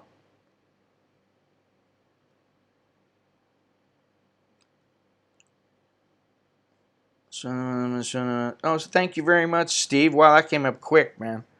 Yeah, I like the little, I don't know what they call it, the little flying potato or whatever he is, the little chili. Thank you very much. How come there's no noise with that? It didn't come through. Thanks a lot, man. Appreciate that. Yeah, that's a cool little graphic. They give you those graphics now. I forget what they call them. Super icons or something. Let me see here. There we go. There's the little noise that comes up. Wow, man, there was such a lag on this. On my end. I mean, what happens now is there's like a 5 or 10 minute lag if I don't pull the thing forward. I would say they were probably as good as cake cooking them. Unfortunately, as I said once before, some of the food there is very good when some of the other chefs are cooking it, but no cake, no you hunt we cook for me. I just out of loyalty to my stomach and loyalty to her and her cooking. No more you hunt, we cook for me. And I didn't particularly like how one time I was told, go ahead They were happy about me filming, and then the one time it was like they were like, "Oh, take it down." They like scolded me for it. It wasn't her. I didn't really like that.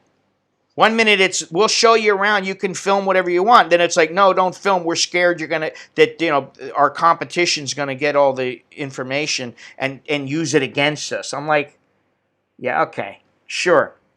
You're not cooking. What do they call it? Like molecular cooking. What do they call that? Is that what it's called? Molecular cooking. Let's see here. Yeah, I guess that is what it's called. Molecular cooking. Molecular gastronomy. Yeah, okay. If it was something like that, I would kind of understand, you know. Tip, buy gold and silver. If I had any real money, I would be buying some, believe me. Right now, I'm just concerned about staying afloat. I got a few things to pay for in the next couple of months. And, once I get through those, then things should be okay. The dollar is down a little bit, just a little bit from when the stream started. It's 33.0845 as opposed to 33.1554 right now. But, that fluctuates a little bit. So, what's happening, Pierre? How you doing? Niall,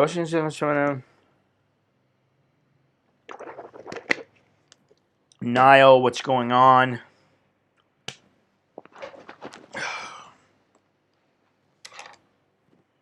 Oh, I need a stretch. That's right. Pierre is in New York. I forgot about that. You're a trader in PE. And in PE. I suspect that, when everything is said and done and everything is spit out, what's happened, who ends up on top, who ends up broke, who ends up, wealthy because of this. It'd be interesting to see. That's all I can say. I don't know. Private equity. Oh, okay. I got it. Yeah, look at that. Now, there's the little icon next to Steve Moore's name for the YouTube membership, which I was surprised that I was able to offer that. But, yeah, YouTube does have a membership for people. I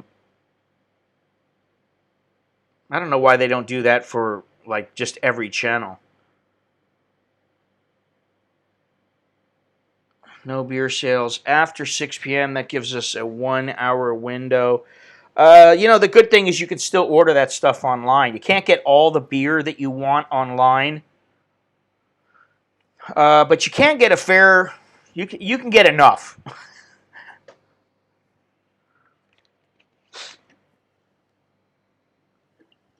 My icon,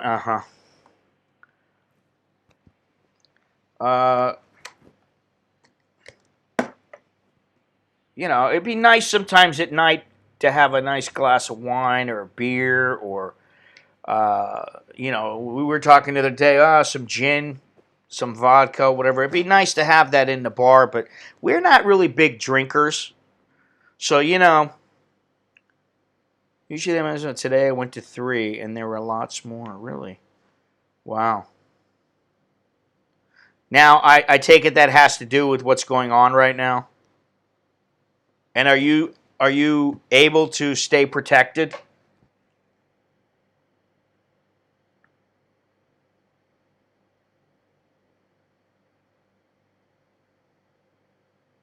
Let's see here. What is it saying in New York? 83,713 cases. Let's see here if it goes up.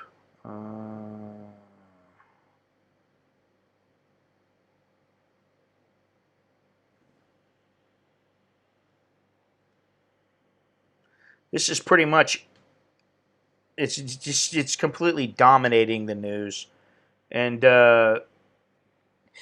it's nice to have something to talk about here in the chat, but, like, that's why I wanted to know about what people thought about Thailand without tourists. Because, it would definitely be a very different place, and uh, I don't know that it's ever going to go back to how it was before, where it was predominantly agricultural, and you know, wasn't as modern as it is now. I don't, it's just not gonna go back to where it was before, but it will take a number of years to, it would take a number of years to uh, climb back to scratch its way back up to where it is now. Uh, I'm sure they would come up with something. And like I said, if Thailand is anything, Thai people or anything, they are very pragmatic. They use what will work. They do what they can with what they have, and they're good at it. You know.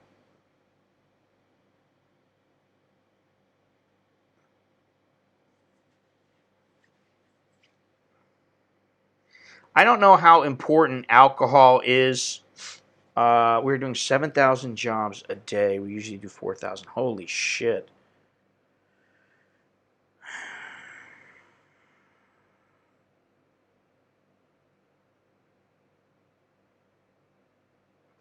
Those girls are going to have to go back to factory and farms. They've already have. What are you talking about?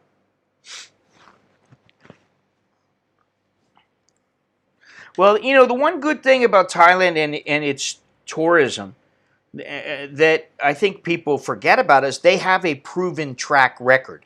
They have been Their tourist industry has been growing year after year after year. Uh, Even my wife said, "Yeah, so okay, we go back to being farmers and we're poor. It's not like we're not going to be eating. We're not going to be able to do. Okay, we're not going to be able to do some of the things we do now, but that's how they think. And I can tell you that a lot of times, if you were to talk to, uh, what do you think that, what do you think the reason is for a lot of Thai women who don't care about if some guy decides to not give them money? Now, I'm not saying initially. Initially, they'll be pissed or they'll, whine and cry or do whatever they got to do. But a lot of them are they're strong enough to know that, like I always say, they were fine before they met you, they'll be fine afterwards. In their heads, they're like, hey, you know what? Fuck this guy. If this guy's going to try to control me with money, whether she's a hoe or not, if the guy's going to try to control me with money, what do I need it for? I lose my freedom. They want their freedom. They don't want to have to be under the thumb of some guy. Wow, you're going to skip Thailand until the vaccine.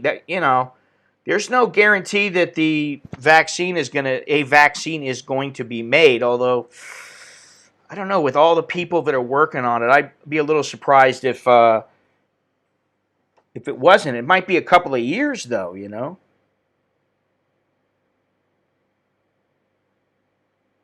Yeah, we were talking about this earlier now, where uh, one thing that might occur and come from this is that more people will work from home.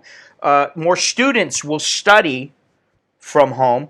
What would happen if kids were only to go to school 2 days a week, and the other 3 days they were online, but they had to go in, say, Tuesday and Friday to school?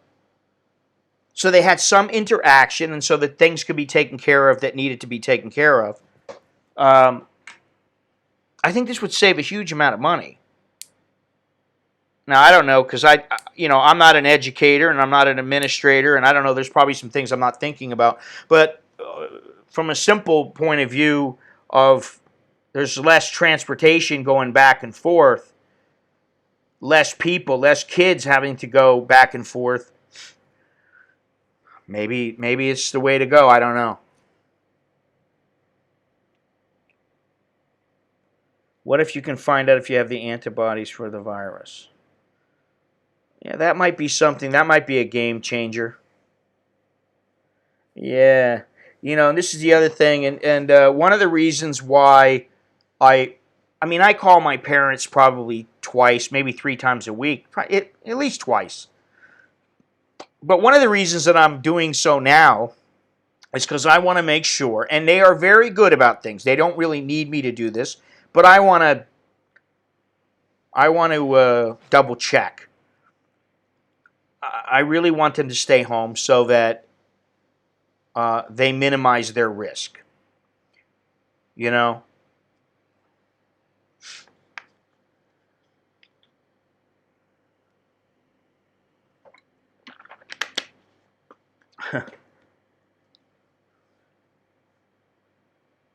yeah, yeah. Well, she sounds kind of like my wife. You know, we can grow. And we still have some of the stuff. I mean, we have things like chili peppers and I believe mangoes. Mangoes. What else was it that they had? I forget. There's a number of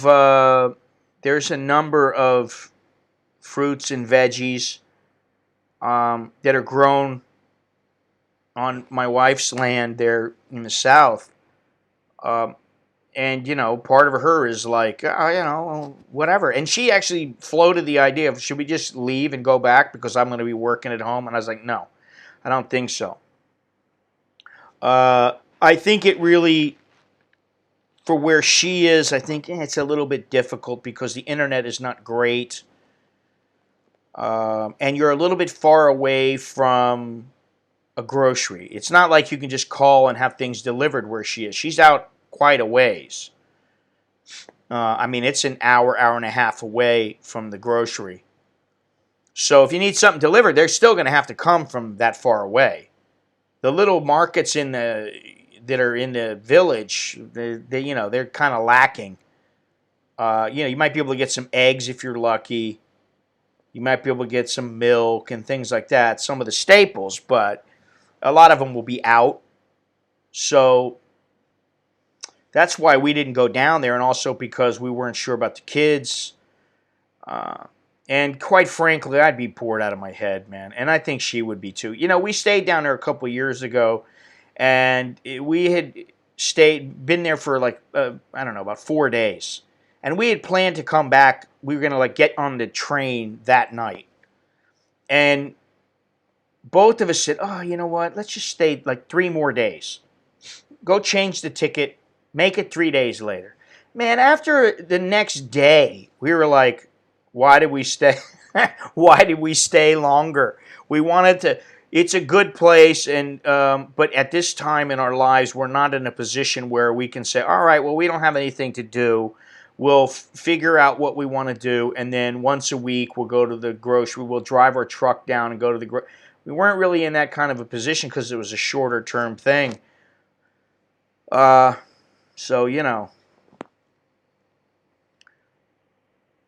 for us, I think we're in a good place. If you have been sick and now you are better, my understanding is that you want to give blood because your blood has the antibodies. I've had a little bit of a cough for the last 4 or 5 days. And, I'm wondering how many people, like if they start to cough or they get a little case of the sniffles or they feel like maybe they have a fever, they're like, do I have it? I'm kind of wondering how many people feel that way. Anytime I cough, I'm like, is this the beginning of something? But, it was like my wife came to bed last night and she's like, feel my head. Do I feel like I got a fever? I'm like, don't we have the thermometer around here? No,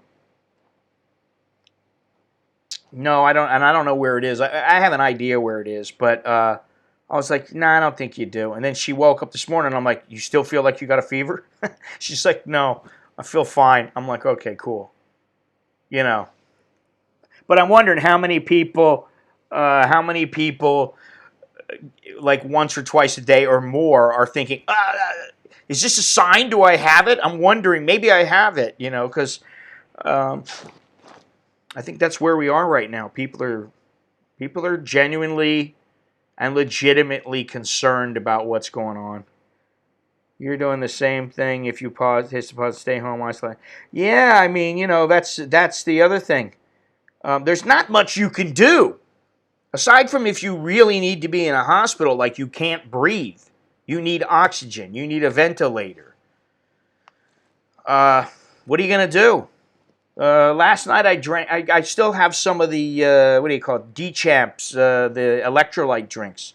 And I thought, just because I don't want to drink soda, I don't want to drink anything else, we don't have any here, and I don't want any. I thought, hey, you know what? Once in a while I drink some of this stuff, the electrolyte. It gives me a little something different to drink. Or you make a thing of tea. Speaking of which, Jono says he's been going through, I don't know where he is. Who knows where he is. He may be listening right now. He may be sleeping. I don't know. I talked to him a couple days ago, and he did say he was isolated. He was cool. Everything's good. But not to be shocked if he doesn't pop his head up, because he has people from the United States who are still like, are you sure you want to be there? What's going on over there? And he's like, hey, stop freaking out, man. I'm fine. He doesn't have a problem. He said he's doing a lot of cooking, which doesn't surprise me. I felt hot the other day at work and thought, oh shit, but then I realized the LT there before me, the lieutenant there before me, she had the thermostat up to like 85 degrees. It wasn't menopause. Yeah, leave it to you to come up with that. All right, let me see if I got anything else here to talk about.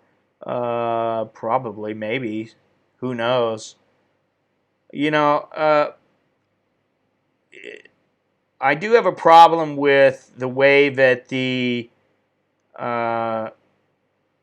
news has been covered, because it seems just like the thing about Thailand, and okay, some of it is legitimate comments, the comments that, all right, the truth is this is the way it is, and maybe we need to think about, hey, what's Thailand going to be like without tourists? Well, it might be in the toilet. Yeah, it's going to be in the toilet for a while, but they are strong people. They'll bounce back up. They'll get right back on the horse, and I think they'll be fine. But in the news, if you were to listen to the news, at this point, I think it's very difficult to tell. You have to have a source that you view as reputable. And, how many sources are really left now that can be construed as reputable? I don't know. I don't know. At this point, that's what I mean about it being draining. For me to view something that I feel is reputable, I need to listen to a couple different podcasts. I need to watch some videos. I need to read stuff. I need to read, 10 different newspapers. And I still don't know. I'm still, listen, I'm still confused. I'm so confused. I'm wondering about in New Zealand. They said in March 19th, this is a couple of weeks ago, they announced it was closing its border to almost all travelers. And I don't know what the percentage is of that. I don't know the percentage that tourism makes up of their GDP. But I'm wondering how many people are complaining about that. There's a lot of places that have closed their borders completely. And I don't know. I'm not an expat in these other places. Isn't there some civil unrest where your wife is from? My wife? Not that I know of. My friend in Rockaway Beach has it, and he says there's no respiratory problem for him, but he can't taste anything. He has a fever.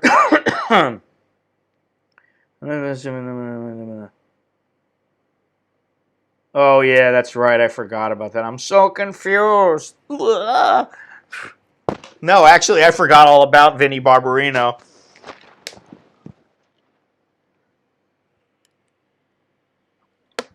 It's amazing how corny that show was and how many people liked it. extremely corny.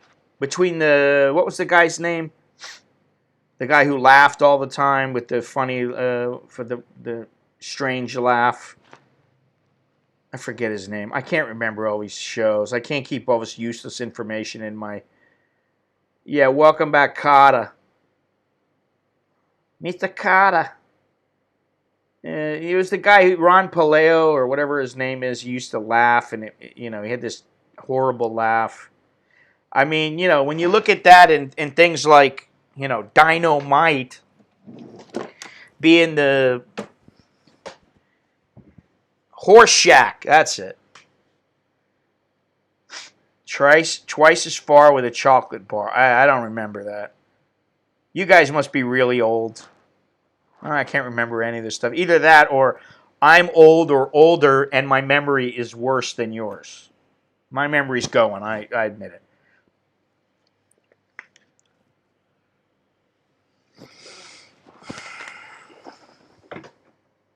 Anyway, where are we at for time here?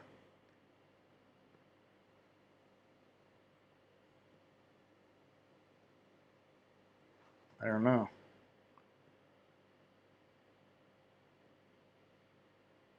We are 2 hours and 10 minutes. I always go over, don't I? Oh yeah, Happy Days. The Fonz. I remember Happy Days when it wasn't Sunday, Monday, Happy Days. It would be, it was the Rock Around the Clock intro. Please excuse Juan Epstein from class, Mrs. Epstein. That's pretty funny when you think about it. Very subtle, but it's funny. Yeah, those were the days. What's so funny is I just saw a post by Rob Reiner on Twitter just bashing President Trump. And then I think about it and I think, well, here he is criticizing the president, and yet he's in his show before with Archie Bunker. I don't want to call it hypocrisy, but maybe I could. I don't know.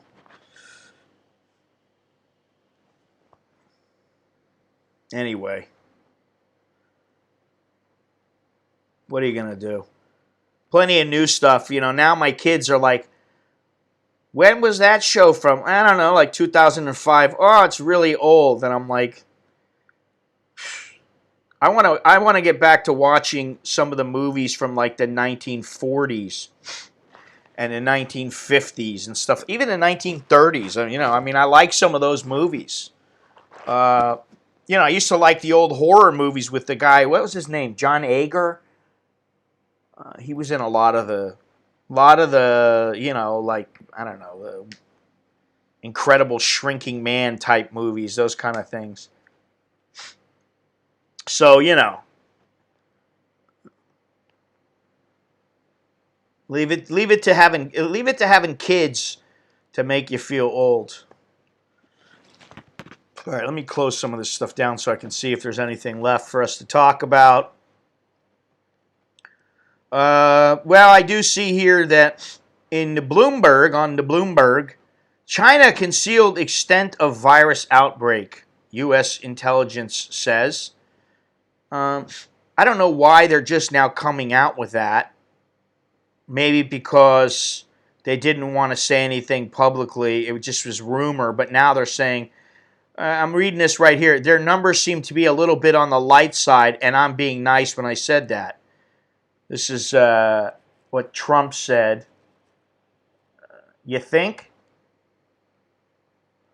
More information forthcoming. Now, I don't know if anybody saw this, but there was a thing on Yahoo where somebody, I think it was 2017, 2018, where this Chinese guy, I don't know if he was just posing as a tourist or he was actually a scientist and he was stating that he was a scientist. I don't remember. But he was caught by people at the at the airport with a bunch of vials of the SARS virus, and they were viewing that as him transporting this as being a way of transporting a bioweapon, because he was, he didn't come in and say, I'm a diplomat, I'm carrying these packages. He just came in as a regular tourist, and they caught him. And they're just now coming out with this stuff, publicly, in mass. And it's like, what, I don't mean to belabor the point, but what is it people don't understand about the Chinese government? They don't give a shit about the United States. They don't give a shit. Everything they do, the reason they're doing it is to benefit them and to make them look good. Their reputation now is in the toilet. Between the drop of over 20 million cell phone users numbers, the earns, everything that's going on there, the pits, the burn pits that the satellites can see. Don't go to China if you know what's good for you. Okay, thanks for the insightful commentary, Lando. Appreciate it. I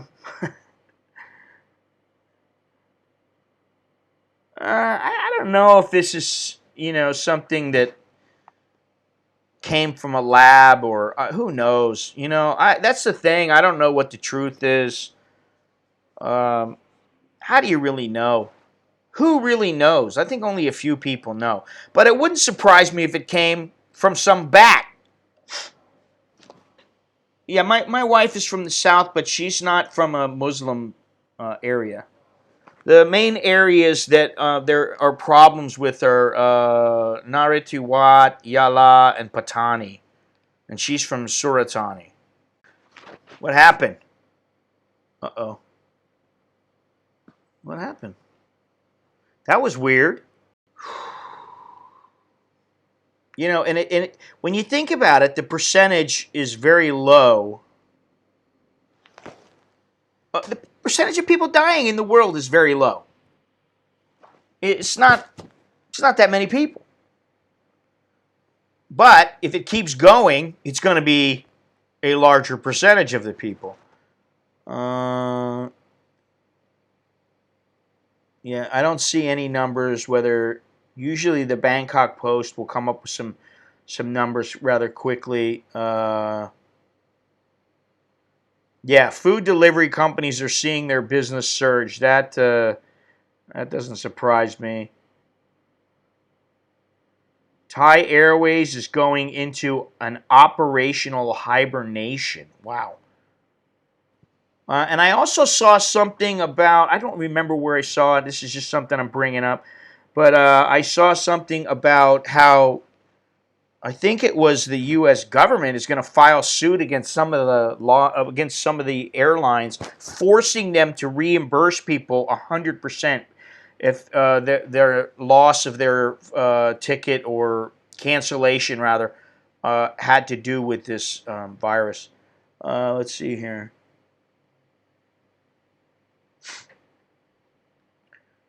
Disappearing doctors in China. Yeah, there's always the disappearing. This is how they stifle free speech and freedom of information.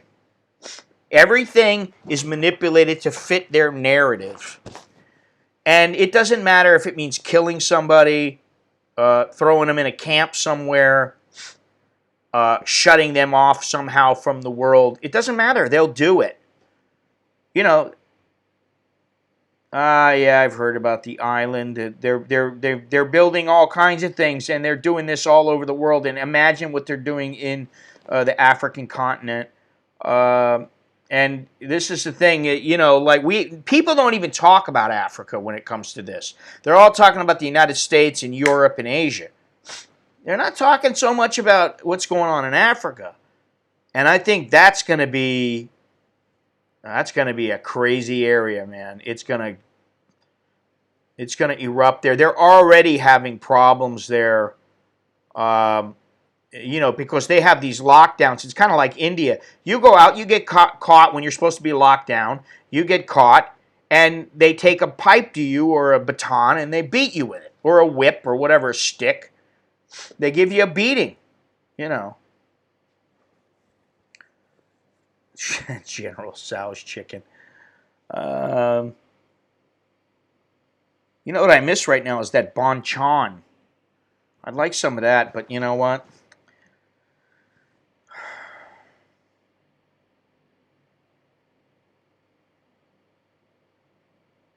Yeah. Yeah, that's one thing that a lot of people don't realize is that there are a hell of a lot of Chinese in various countries in Africa, and there's a reason why. I don't know if what was the name of that show? It was a reality show with a couple of people. They were like, I think they were Mormons from Utah, and they had some money or whatever, so they decided that they were going to buy the rights to this land in, I forget where it was, Uganda or Ghana or something. I can't remember where it was. And they took these people over to try to mine for gold. And the first time I think they got ripped off, and they went back and they put their tail between their legs. They asked for more money, and then the second time there were Chinese who just moved in and said, "Screw you! You got this piece of land. We surround you. You're not getting to your land." And they were like, "What?" And eventually they got driven off. And so, the Africans, some of the Africans who are involved in this will allow the Chinese to do what they want because they're getting paid.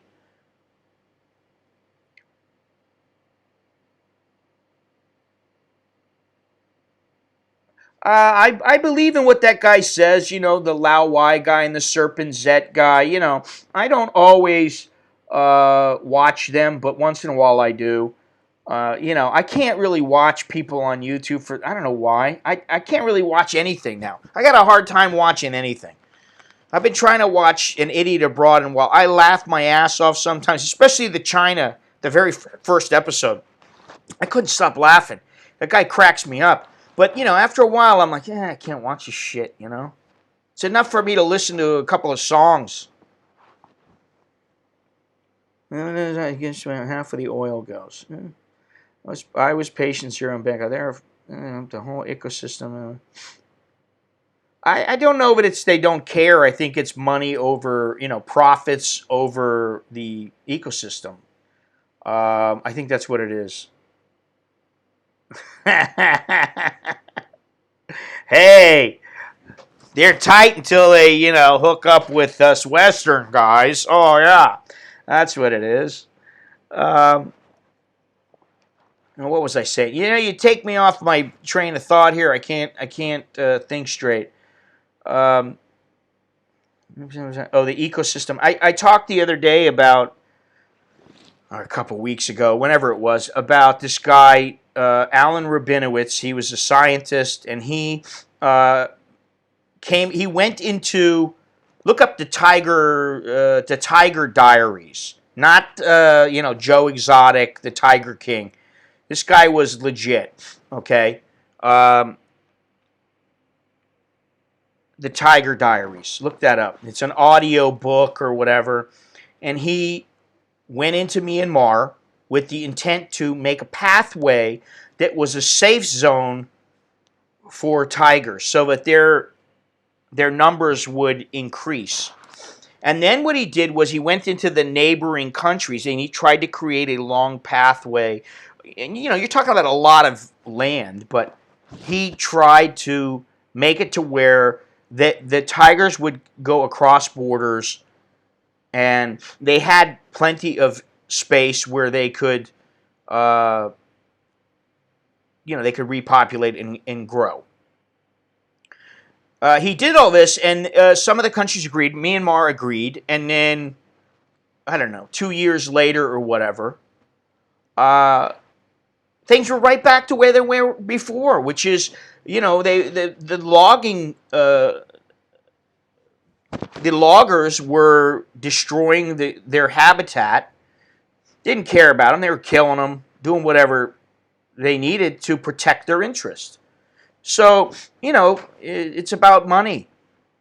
And that's what it seems to always be about, all the animals. And, one thing that people aren't talking about when it comes to China right now, although they have talked about the illegal wildlife trade, how about the fact that they are the source and the reason for many, many animals? The tiger. Oh, we need tiger penis. Oh, we need the rhino horn. Oh, we need shark fin for shark fin soup. And they sell that stuff in Thailand. You just go down to Chinatown. It's everywhere. There's 3, 4, 5 shops selling shark fin soup. It's, I hate to bash an entire country, but, hey, they are ruining the world. There's a report released from a university lab where the researchers were exposed to bat blood in urine. One of the students is MIA and all of her information deleted.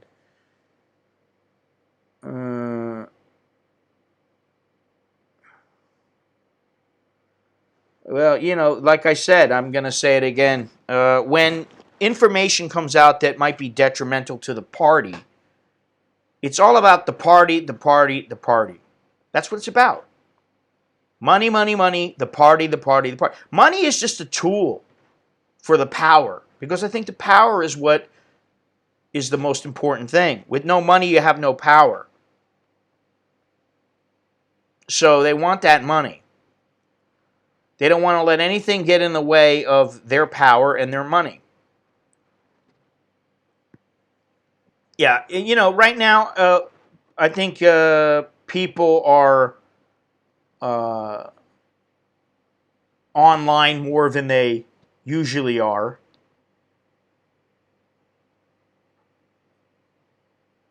And there's, more people are going to find out about stuff, and more people are going to be outraged. More people are going to want to, they're going to want to see some consequences from this. But whether or not this happens, I wouldn't bank on it.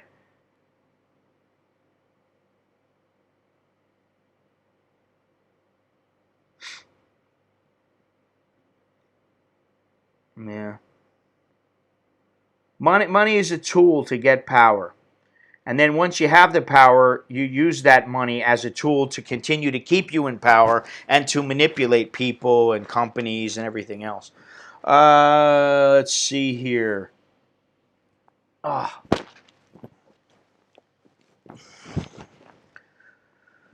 bullshit part of traditional Chinese medicine, like more than half of it, along with the huge population, is absolutely the reason for decline of many animal species. Yes, of course, sure. I blame everything on the Chinese government.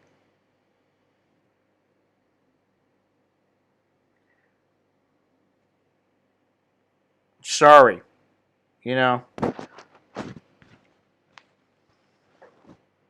That's the way it goes. And actually, I'm not sorry. I don't know why I'm saying sorry. I'm not sorry. They deserve to be bashed. And, because anytime you say anything negative about the Chinese government or what the Chinese government has done, every time they blame, just watch. Watch or look back at their previous actions. They blame everybody else. It's never us. They never admit to anything.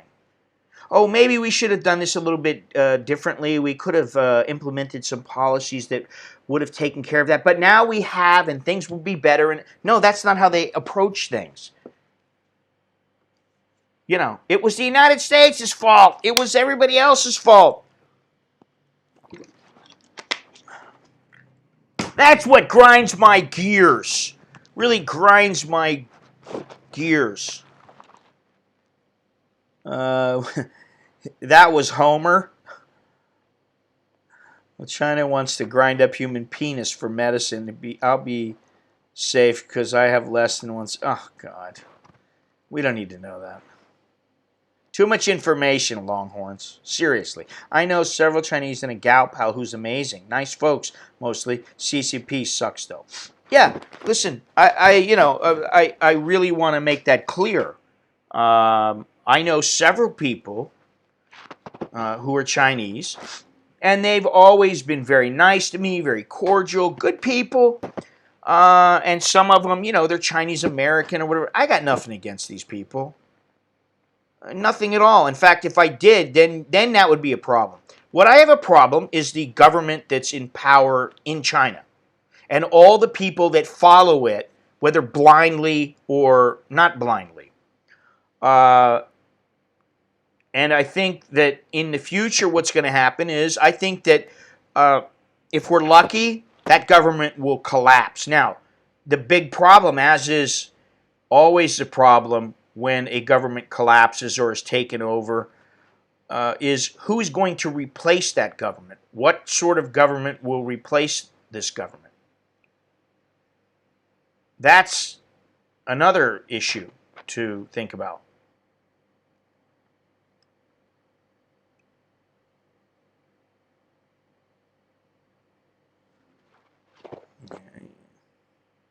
See, here's another thing. It all comes down to trust. Who do you trust more? CNN, Fox, Reuters, BBC, Vice? Who do you trust more? Where do you place your trust? And the same thing goes with governments. Who do you trust more? Taiwan, Hong Kong, China? Well, China's going to be last on that list for me. China or America? Listen, I don't trust my own government 100%, but I trust them more than I trust the CCP. Well, as long as the family's involved in North Korea, I think that you're going to have problems ever resolving that problem.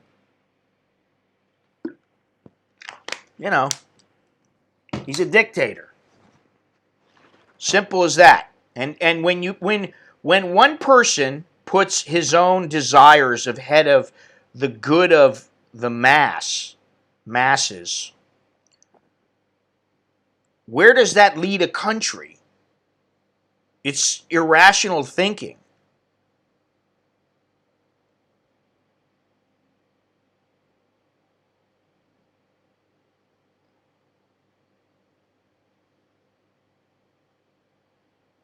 Yeah.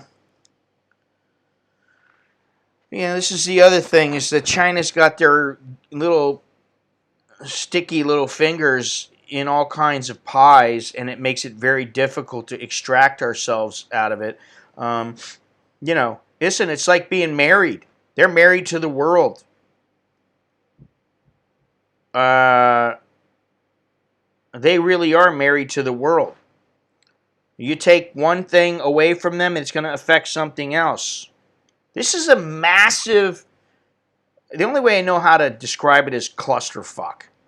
It's a massive, it's a clusterfuck of epic proportions. And now, because of this virus, I think most intelligent people realize just how bad it is and just how powerful they are simply by controlling economies.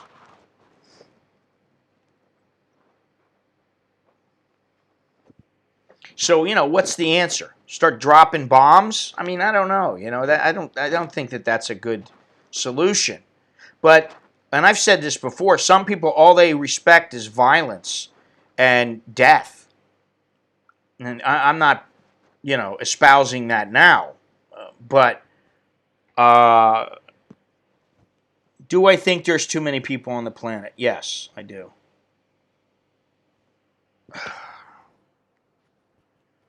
And hello, Steve, by the way.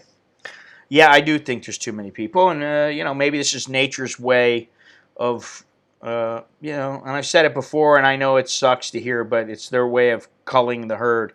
The way, Mother Nature's way of culling the herd. These kind of this kind of situation.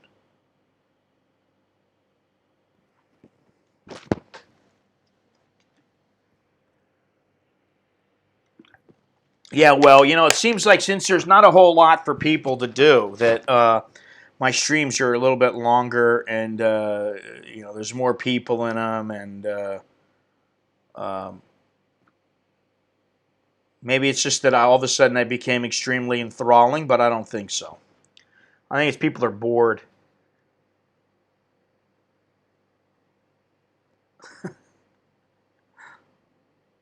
It's just me being real. Yeah, what do you think?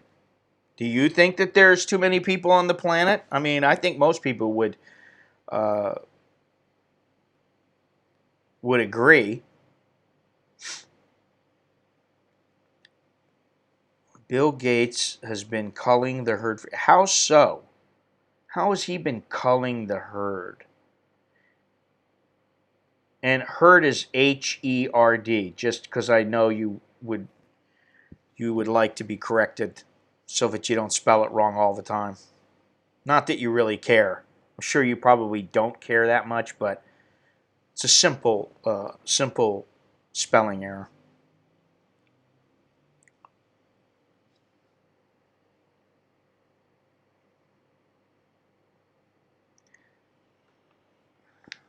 Part of the church's fault.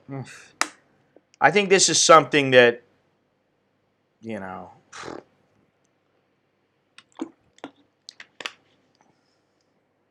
you let her do her own thing. Obviously, your spell checker is busy doing something else. Uh, you know, uh, I'm not here to bash religion, but I do think religion, in many ways, causes a lot of turmoil. And I don't know, maybe it causes more good than turmoil. I don't know. I don't want to think about it right now. I got enough things swirling around in my little, or my big head here. I don't know. Little brain, big head.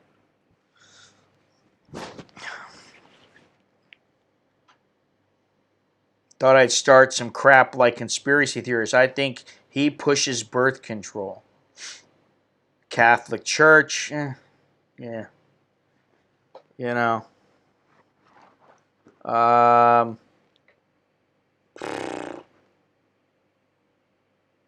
See, this is the thing. When now you see to me this makes me feel very small.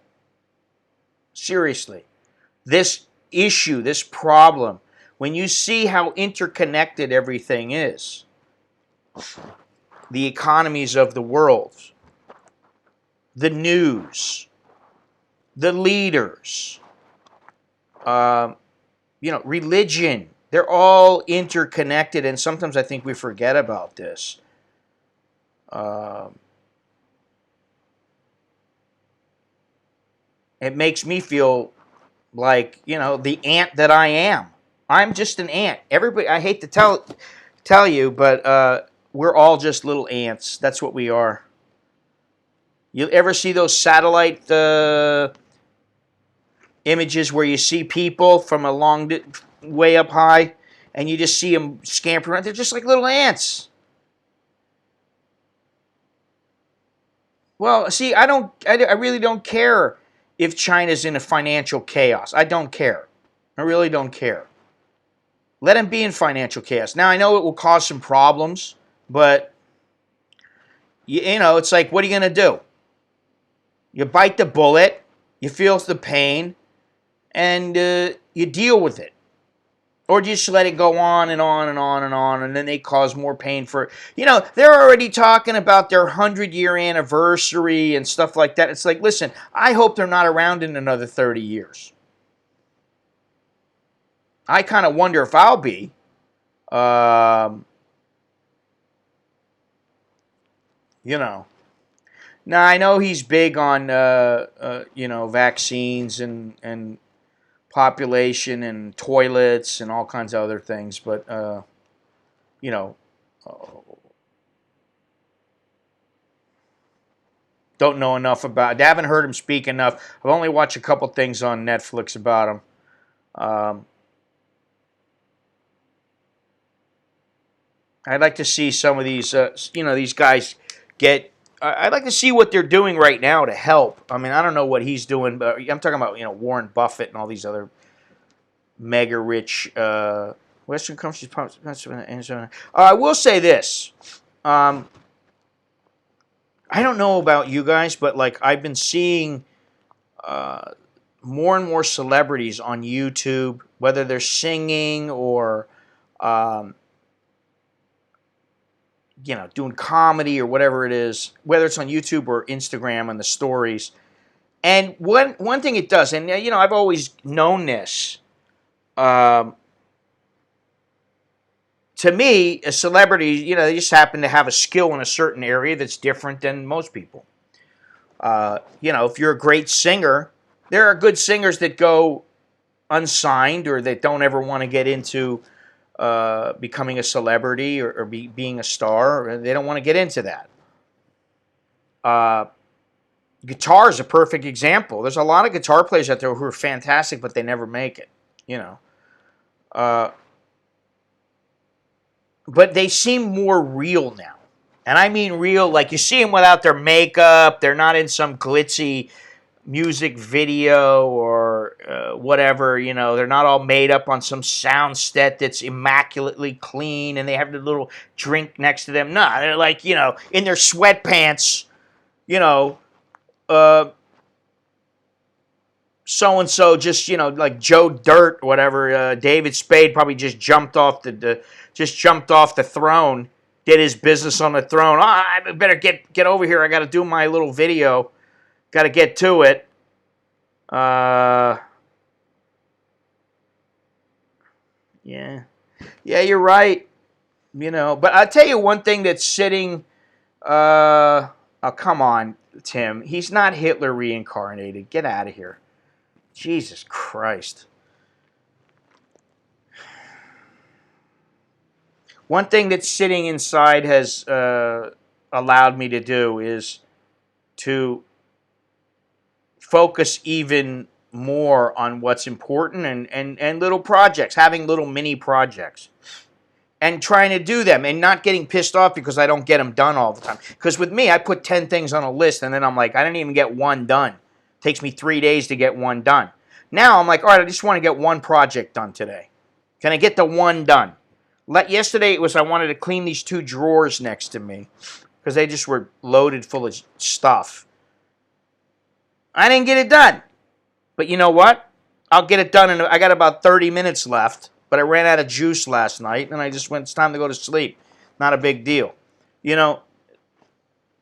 That's something that I've realized again. You got little mini projects. You don't always have to go out. And I certainly don't need to go out for the espresso. For me, that's been a habit. And I've broken that habit.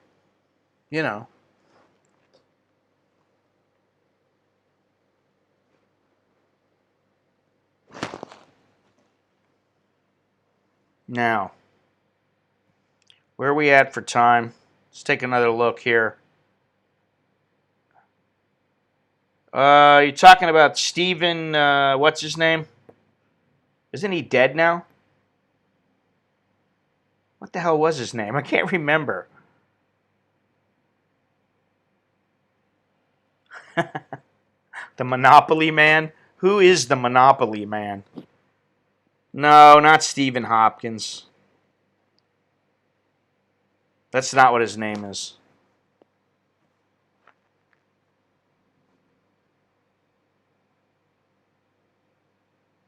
I don't think that's what it is.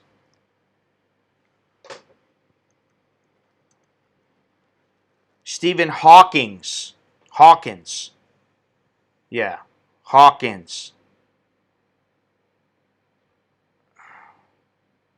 I'm going to ignore that comment, Beyond Trinity.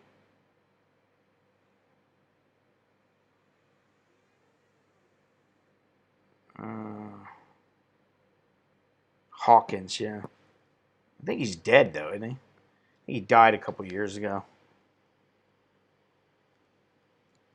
Oh, it's Hawking.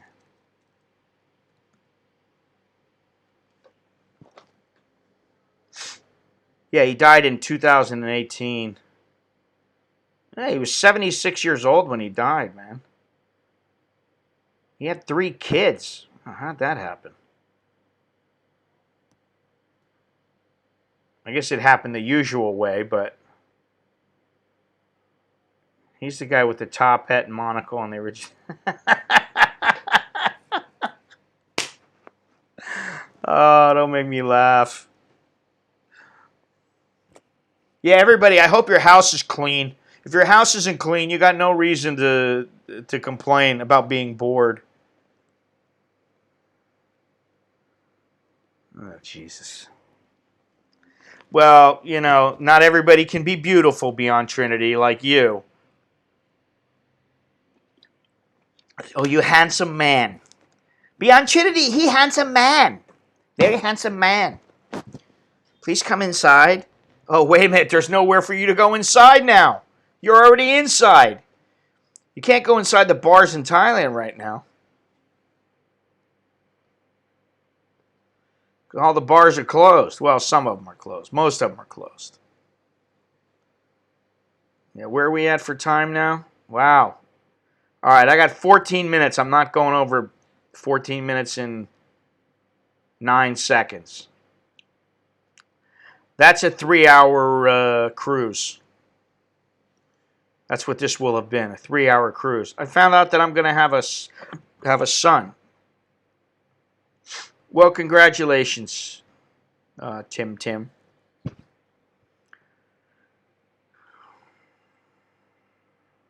I'm killing your battery. Well, it seems like at least in the next couple of weeks, it might be a good time for you to spring for a phone or a tablet or something else that will last and work a little better than what you've got now. I know you're going to buy Samsung, but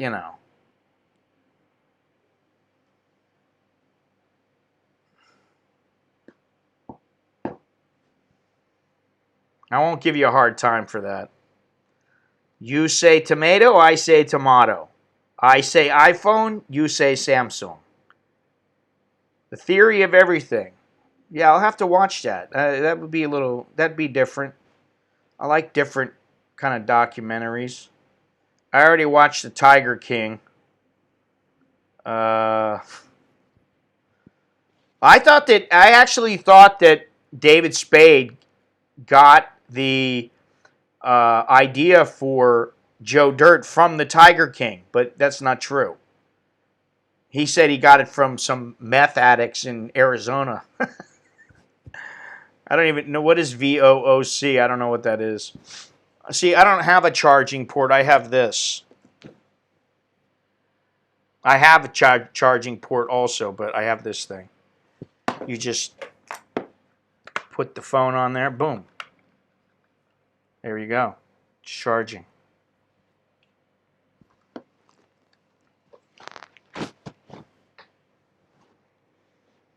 It's wonderful. Oh, I don't know. I try not to use the cable all that much, although I am going to need a new battery for this iPhone as soon as I can get one, because the battery life is starting to go down and it's showing a lower percentage. But, whatever.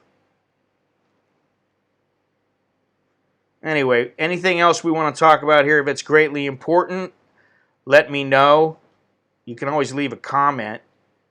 You can always come back later, leave a comment, and I will have this live stream up as a podcast, and then I am planning on doing some podcasts, but I want to try to keep my mind clear, and so that I am capable of coming up with some new and exciting videos, streams, topics, podcasts, photos, whatever.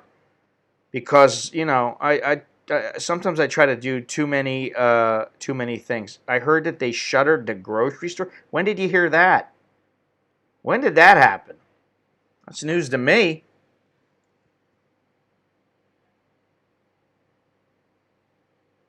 I don't see that happening. at all. I haven't heard anything about that. And I don't know where you heard this from. Source?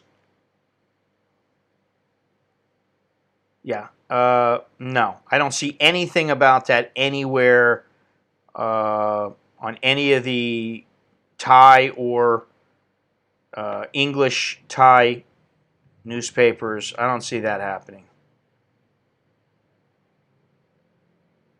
Oh, God.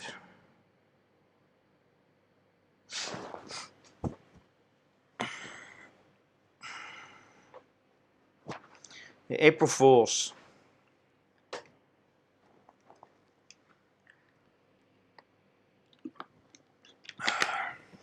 Where did you see that, Tim?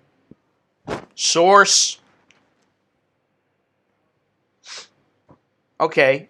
Source. Source of your comment. You can buy rice all over the place. I can buy a kilo of rice right down the street if I want it. And there are trucks coming by selling all kinds of things. But where do you get your information that the grocery stores are being shuttered? Because you can't come on here and make that kind of a statement. I understand you said you heard it, but where did you hear it from? What is your source?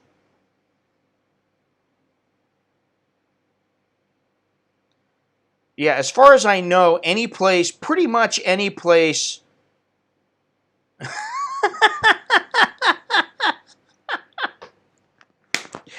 Yeah, we got to roll that up once in a while, Richard. Sometimes we got to roll that up. I got a real thing with Thai Visa. It's every freaking person on there practically is always better than everybody else. Their information is better and everybody else is a dummy. Listen, most people, they don't know what the fuck they're talking about. Seriously, think about it. And like my buddy told me once, and I've said this before, most people are full of shit. Completely full of shit. Okay? Not everybody, but the majority. They're full of shit. And I'm not saying that Tim is presenting information and he's full of shit. I'm just saying that just because you heard it doesn't mean it's true. You know what I'm saying? All right, what's going on here? And I don't always view, I think, Thai Visa can be very good, but you got to sift through a lot of the comments and a lot of the attitude. You have to sift through it to find true information. Are you shitting me, Longhorns? Really? Please tell me you're lying to me.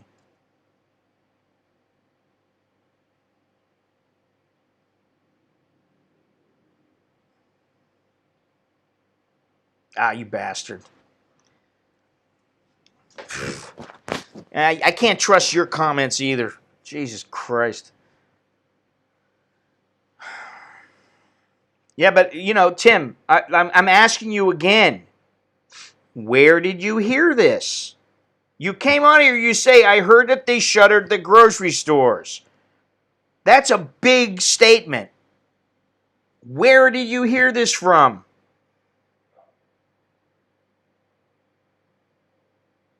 I don't care about Longhorn saying that because I kind of knew that he was full of shit there. I knew he was probably just messing with us. Broke down the pub. Yeah, well, you know how it is with the people in the pub.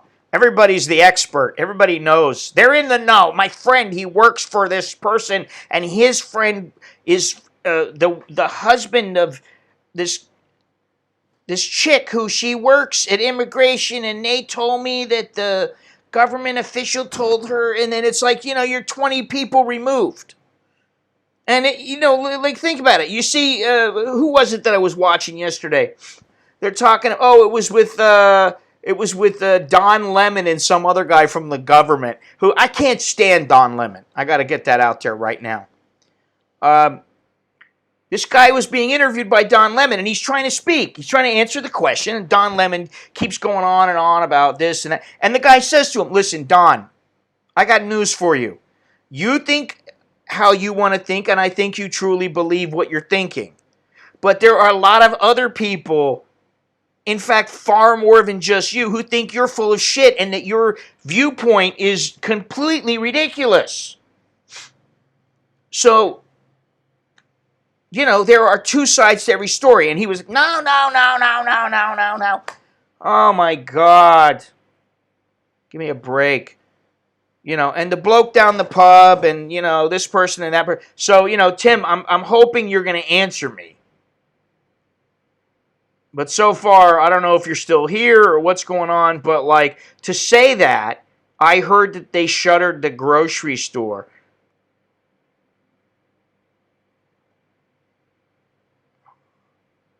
Well, I tell you what, you come on, Beyond Trinity, you come on, call me up on Skype or Zoom. We'll put you on screen, and you can be nude like the naked news. You don't want to see me nude. I don't want to see myself nude anymore. Okay? There was a time when I liked how I looked. Now I don't. Sorry, Listen, how many people that are almost 60 years old do you really want to see naked? I mean, even your wife doesn't want to see you naked. How many 60-year-old women do you want to see naked? Very small percentage. Okay, hearsay. That's, all right, listen. If I see it in the news, if I hear it from a source that can be believed, trusted, okay, granted, then I'll start believing it. But hearing what your wife's friends, from your wife, what her friends told her, I understand sometimes it might be true, but in this case, I think, sorry, it's not. This would be all over the news. Well, that's fine. They've been offering the home delivery services for fucking years now. And they are hiring more people so that they have enough delivery persons to make the deliveries and to make it easier. And there have been more slots on a regular basis. I can tell you that a couple of weeks ago, it was like, hey, you tried to get a spot and you've got to wait 5 days. Now, it's a day or two.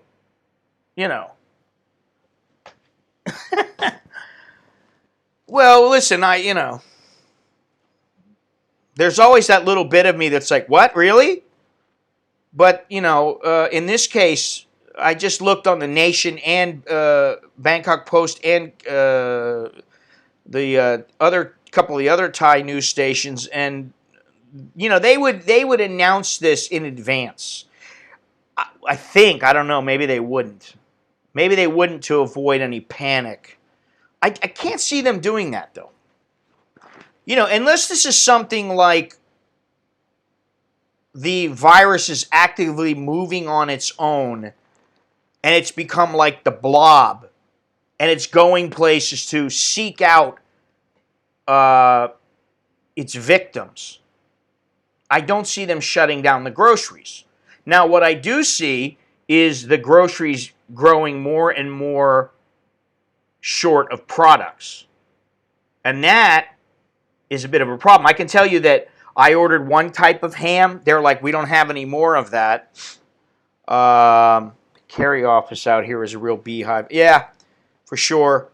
And the one thing you can always count on is pretty much is if you got a halfway decent relationship with the motorbike taxis. You tell them, will you deliver this for me? And they go, I really don't, how much you want? They'll do it.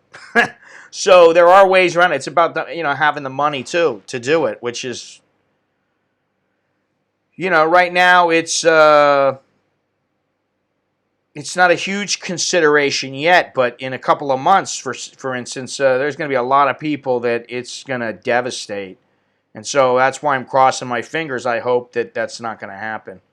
That's better than me. I need to drink more prune juice. Especially Western imports might get scarce. Yeah, well, I don't have a problem with that. There's not a whole lot of things that I really need from the West. I mean, I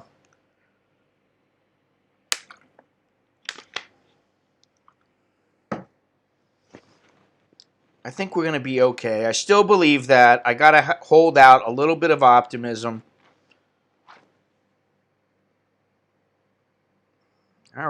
So anyway, I think this stream has run its course and it's time to say goodbye.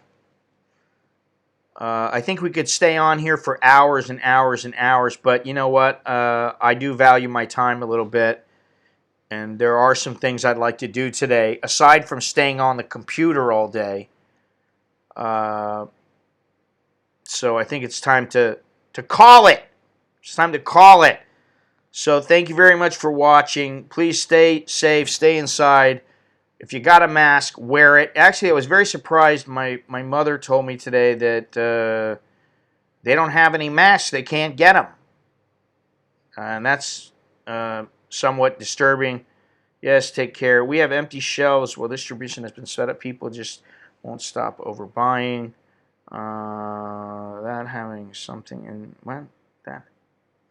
That have something in... Is Thailand called Musawan?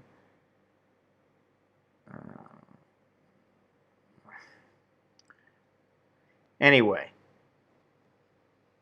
like I said, we could talk for hours and hours and hours.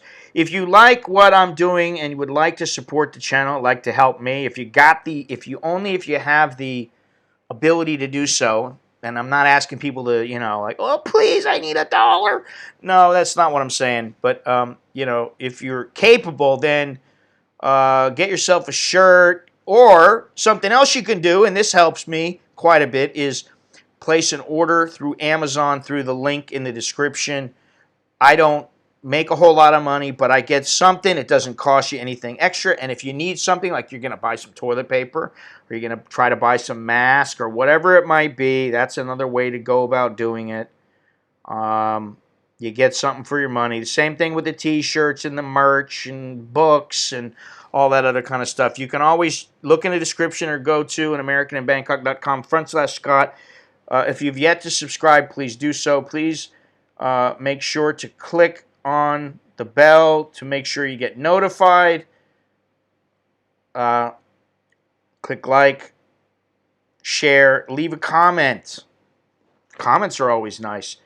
I've been thinking about, awesome, can I oil myself live? If you're going to do it on camera, I guess. I mean, if that's what you really want. I don't know that I want to see that. Oof.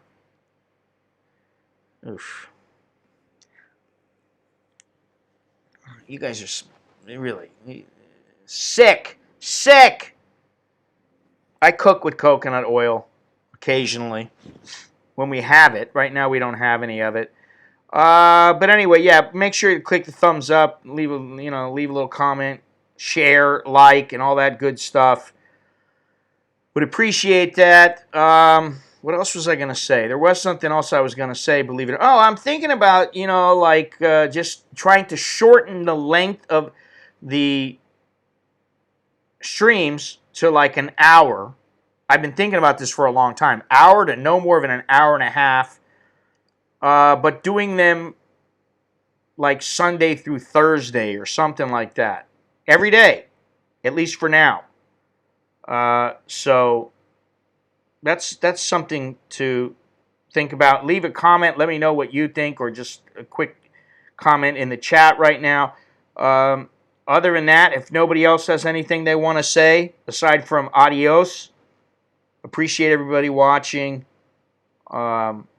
Appreciate the patronage in always. And until next time, thank you very much for watching. Let's have a little music on the way out, if I can. Where's my editor at? What is my producer rather? What's the deal here? Well, this is Potato Deal. That's the name of the song. So let's. Is it working? It is now. Wow, what a wonderful song. Thank you, YouTube.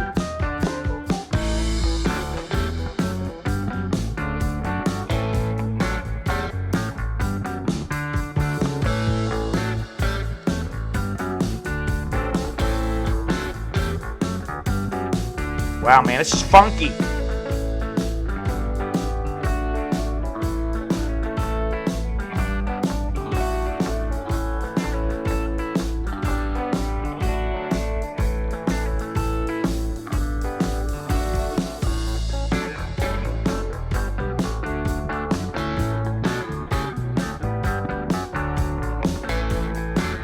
Goodbye.